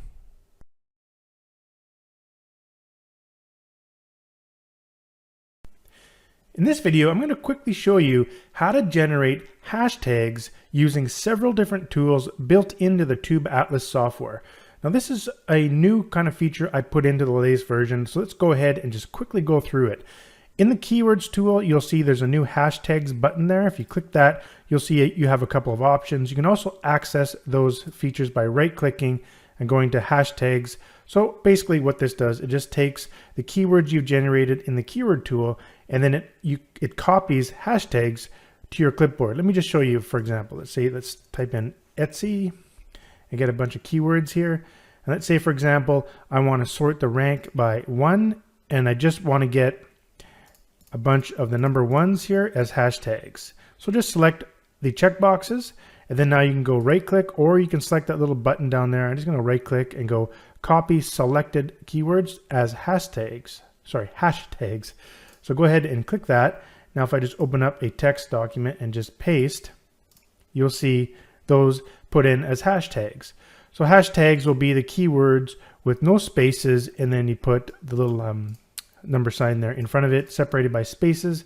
This makes it easy, so you can go ahead and copy those hashtags into your posts, YouTube video descriptions, or wherever you'd like. Let's go ahead and show how you can do this elsewhere. In the trends tool, you also have the exact same thing. So if you generate keywords in here and you do your analysis using the trends, you can go ahead and select the checkboxes and do the exact same thing. Another one, which is, in my opinion, far more effective, because with the keywords you can select the rank, and you do have the option to import search volume from free sources as Google, or you can use the paid keywords everywhere, so you can actually get search volume information, so you can use the hashtags that have keywords that produce a lot of traffic. So that's important. But here's another way to do it. Let's go over to the videos tool. Let's click in here, and let's say we're searching for, let's say forging. Let's say you're doing a how-to video on how to forge or something like that. And in here, you can come over here. And in here, if you come over, you'll see the tags. These are all the tags that are used within the videos. Well, you can use these tags as hashtags as well. And so what you'd want to do, let's go ahead and just right click, and let's select all the rows. So let's go check boxes, select all rows, and click this little analyze button, and I'm going to analyze the video tags. So now it's quickly gone through there, and I found all the common video tags amongst all those videos. So these are the top videos that came up from searching in YouTube, and now we can go ahead and see that forging is obviously the number 1. The knife making, rusty, random hands, I'm not sure what that means, sword making, forged in fire, all these sorts of things. So you can come in here now, you can select the ones that you'd want, like something like maybe not those. There we go. And now you can go hashtags down here, copy selected, and now you have access to those hashtags. But these hashtags are really important, because now you got some really important data that you can use in here. We know that these are getting high number of likes per tag. You can see you can actually sort by likes per tag, and you can start getting a value of how valuable these particular words are. So now you can use those as hashtags. Now we can do the exact same thing by going to analyze here and using the video titles tool. So now we can look at the keywords in titles and analyze these. So forging appeared 21 times. So now again, we can select them and copy as hashtags, or we can go ahead and clear these out and do a 3-word combination and look at the 3-word combinations that show up. Out of rusted, out of rusty. So there must be a lot of keywords that are saying, like, I created a knife out of a rusted piece of steel or something like that. Anyhow, now you get a better sort of way of pinpointing what tags you want to use. Now, in a recent version of the software, I did implement an estimation, how much estimated revenue that these videos will make based on ad revenue. Now, these are complete estimates. Take them with a grain of salt. I found a formula on the internet which was able to calculate this, but it gives you an idea of which ones could have more potential at making more money. So you want to kind of concentrate on these ones and look at their tags. So that's another way you can look at tags. Sorry, hashtags is what I'm trying to say. Now let me show you one more thing here.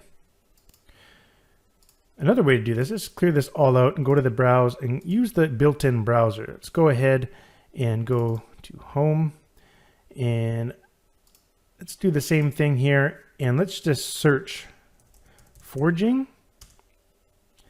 And now I can use filters, and I want to look at the most popular, let's say this, or no, that's uploaded. See, I want to look at sort by the viewer count, view count. So I can do view count.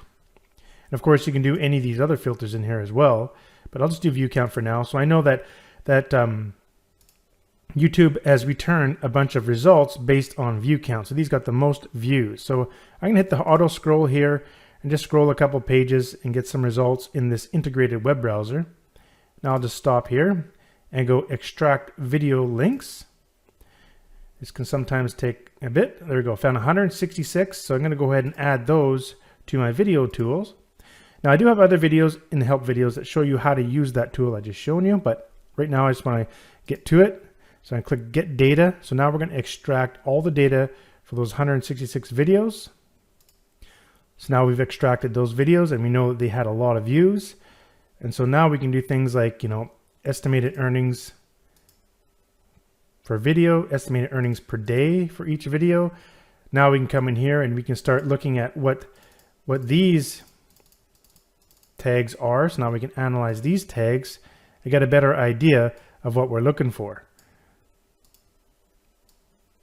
So that's another very, very powerful way of trying to go and find those keywords that you need as hashtags in your YouTube descriptions or whatever marketing you require to have hashtags in. And that's it for this video. We'll see you in the next one.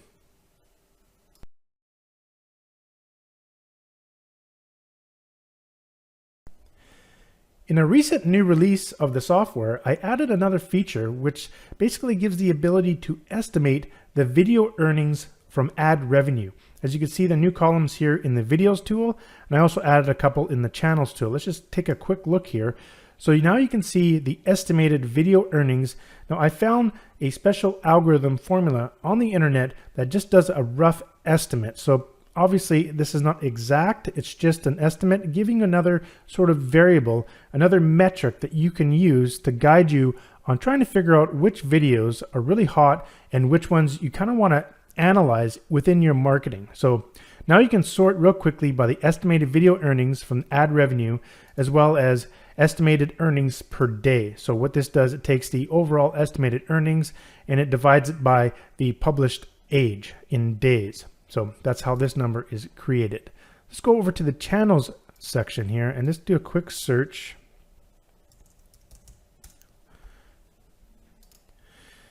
Okay, I just paused the video and searched that there, and we can see over here we've got the total earnings. So this is total channel earnings, obviously estimated, and the estimated earnings per video. So now you have another metric here that can really help you pinpoint those top producing channels on YouTube. So that is a new feature I've integrated into a recent release that I'm sure that you guys are going to find very useful within your marketing.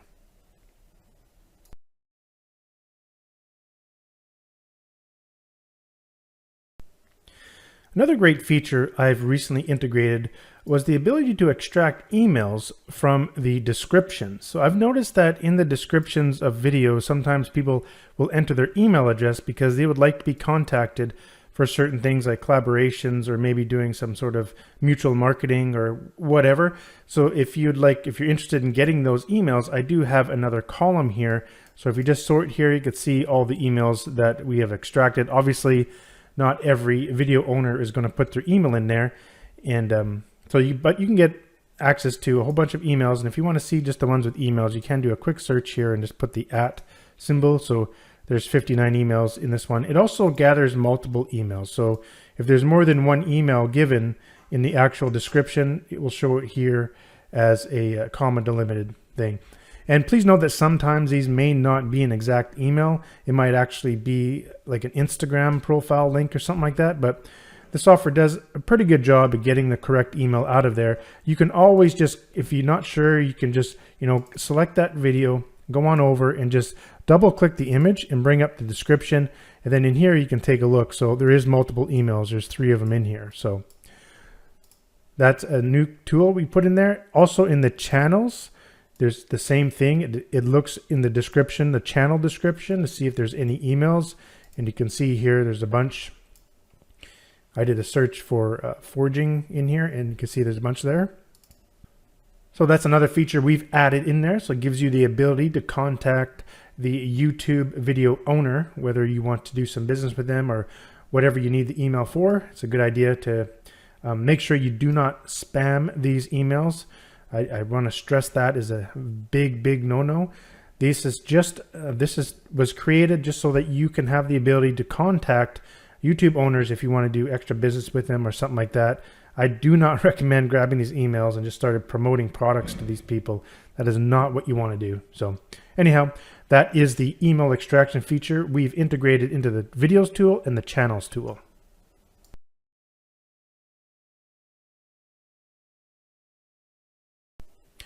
Now, one thing I recently updated in the software is the ability to add multiple YouTube logins. So if you click the settings button here at the top, you'll see YouTube logins. Previously, I just had it so you had one login in here, but if you have multiple YouTube accounts, this comes in handy. Now, of course, you're not required or have to enter in your YouTube login information if you don't want to. It's totally optional. Just makes it a little bit easier when you're using the integrated web browser within the software. So I'll show that in just a second. But what you can do here now is you can enter in multiple YouTube logins, and the passwords are completely encrypted. So they're saved on a file on your computer, and in that file, the password is encrypted so no one can see it. If you do want to see the password here, you can click the show button. It will temporarily show the password. As you hold down the button, when you let go of the button, it will hide it again. But it's all safe in here, so you don't have to worry about that. Let's go ahead and add another YouTube login. So this is all pretty self-explanatory. If you want to add one, you click the little add button, and we'll go ahead and add in our email and password. And I'll add it here. If you want to edit, just select the row and just click edit, and you can edit the email and password. So let's click apply. So now if we're in the videos tool, let's go to browse and go browser. So in here, this is where it comes in handy, the integrated web browser. Let's say you go to YouTube and you click here, and I go home, and I want to log in. So I want to sign in, but I don't want to keep remembering my password and my email all the time, especially if you have multiple accounts and you'd like to log into a certain account to see certain videos based on how you've been searching within that account.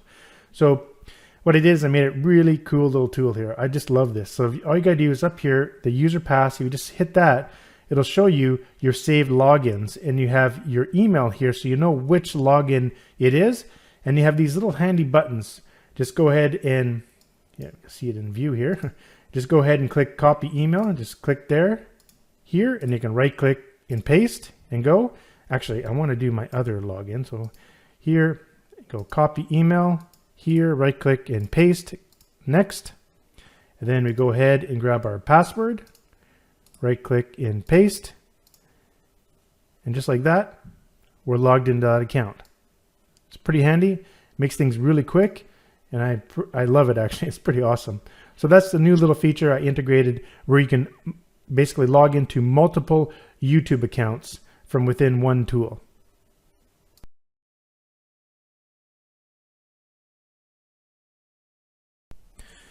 In this video, I'm going to show you how to get the basically search for Creative Commons videos. So videos that have the Creative Commons license is sort of what I'm talking about here. I integrated this into a recent version here, and you can see under the video tools, you do have the option here. Now, as I explained in other videos, this part right here, like when you search using this in the videos tool, please note that it will only take the first page results. It's just the way that YouTube is built, but there is a way of getting way more, and I'll show you again in this video. But for now, let's just unselect these ones here, and I just want to show you this feature. So when you put in Creative Commons license and you come in here and you type in, make money online or something like that, click search, and go through the first page results in YouTube, and it'll grab videos searching for the Creative Commons license. So if we just take a quick look over here, we added a column here to Creative Commons. It will still pick up maybe some that don't have any, but these ones do. So Basically, the Creative Commons license, according to YouTube, allows you to use the content of that video. So here I'm on YouTube, just using a private browser. And now if I go, make money online, and then here in the filters, you can select Creative Commons. And let's just go to one of these videos. Let's say this one, for example. Pause it. If you go down to the description, you should see this license here, Creative Commons. So if we click that, it'll take you over to notification by YouTube giving more details about the Creative Commons license.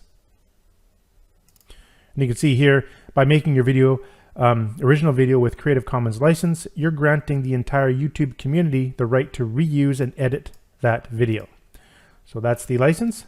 So now we know that we can edit these videos and use the content. So now what we can do is we can use this in the video to text tool. So we can double click the row to select it, right click, video tools, a video tool, and then go to convert selected video to text. Basically all that does is just copies the link into here, and then we can convert to text, and we can do the auto punctuate. It might take a little bit. This takes a little bit because it has to do a bunch of chugging away to make all this look pretty. That wasn't too fast, so there we go. Now we can utilize this content how you'd like. Obviously you can use all the other things like the content spinner and find and replace, things like that. But I do want to show you another way to get way more videos here, because obviously you're only limited to the first page when you use this little tool here. But I just clear that out, and you go to browse or import, click the browser, and now we'll just use the browser to do what we want to do. So let's go on over to YouTube in here. And if you don't want to be signed in, like I'm not signed in right now, sometimes you want to search YouTube without being signed in. So to do that, you can just hit that clear cache button up here, and that will sign you out, or you can actually just click this and sign out of your account. But for now, I'm just going to go here and go. So this is where you want to do the same thing. So basically, this is just a built-in web browser, right? So make money online. I'm going to search, and I'll do the same thing I did before. Hit the filters, Creative Commons, and of course, I can select any other filters I want. Let's say I want to look at, I just want to see a video type. I just want to look at stuff that was updated, say, this year. So do whatever you want with the filters, right? And now, again, just do the little start auto scroll, and it'll go through and scroll a bunch of times. So what we're doing is just loading up a bunch of results inside the web browser real quick. Let's just do 10. Let's stop that. And now come over here and extract the video links. It'll extract all the links it found. It found 237. So now we can go and add those to our video tools. So click add. And I want to add links to video tools because we're analyzing videos, not channels. Now here are the videos. Let me just go ahead and click get data, and I'll start chugging away through there. But sometimes other videos will kind of be, other links will be kind of extracted out of that integrated web browser that may not have the license. So that's why it's a good idea to check that column over here. So as you can see right away, there was a whole bunch that didn't show up. Just scroll down a bit more. Yeah, here they go. So you might see a bunch of no here. Well, some of these videos might actually be other stuff that's going on in the integrated web browser. Here, let's just stop that here. I want to do all of them. So if you go into the browser, you'll notice that a lot of the times you'll have like other videos that are in here, like that you can't see. Like, let me show you here over in the other web browser I just had up. Like kind of the nonsense stuff that's going on over here. Well, that's kind of still in the source code. It's almost $3,000 right Oops. Here. I had to pause that for a second there. But anyways, there's some hidden stuff in there. So you might get some of the videos in here might actually not be part of the actual search results. But that's fine. That's why I put all those columns into the thing so you can easily, so you can easily get to what you want. So in here you can just go and just type in yes to filter everything out. So we got 87 in here right now that have all Creative Commons. And now we can go ahead and do our normal research and convert this to text and do what we want with the content, or take the video and reuse it. So again, if you want to reuse a video, you can just double click the video you want, right click video tools and go to download video.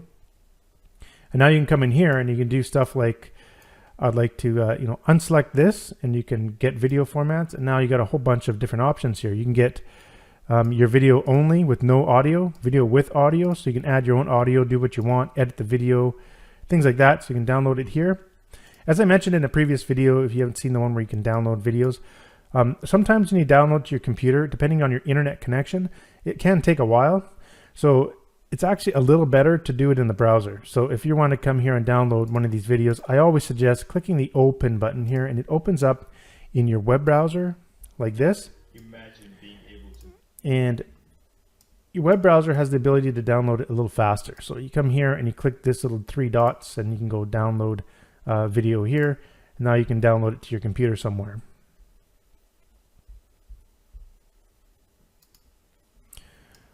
Like so. But I'm not going to download it, but just showing you that. So that's basically how you can search for basically unlimited Creative Commons videos by using that integrated web browser. You can do anything you want in Google here by YouTube, by selecting those filters and whatnot and getting the data that you want, and then using the software here to extract all that data in this nice little grid. So now you can sort through and use the filters and all the good stuff in here. So that's what I want to show you in this video. Thanks for watching.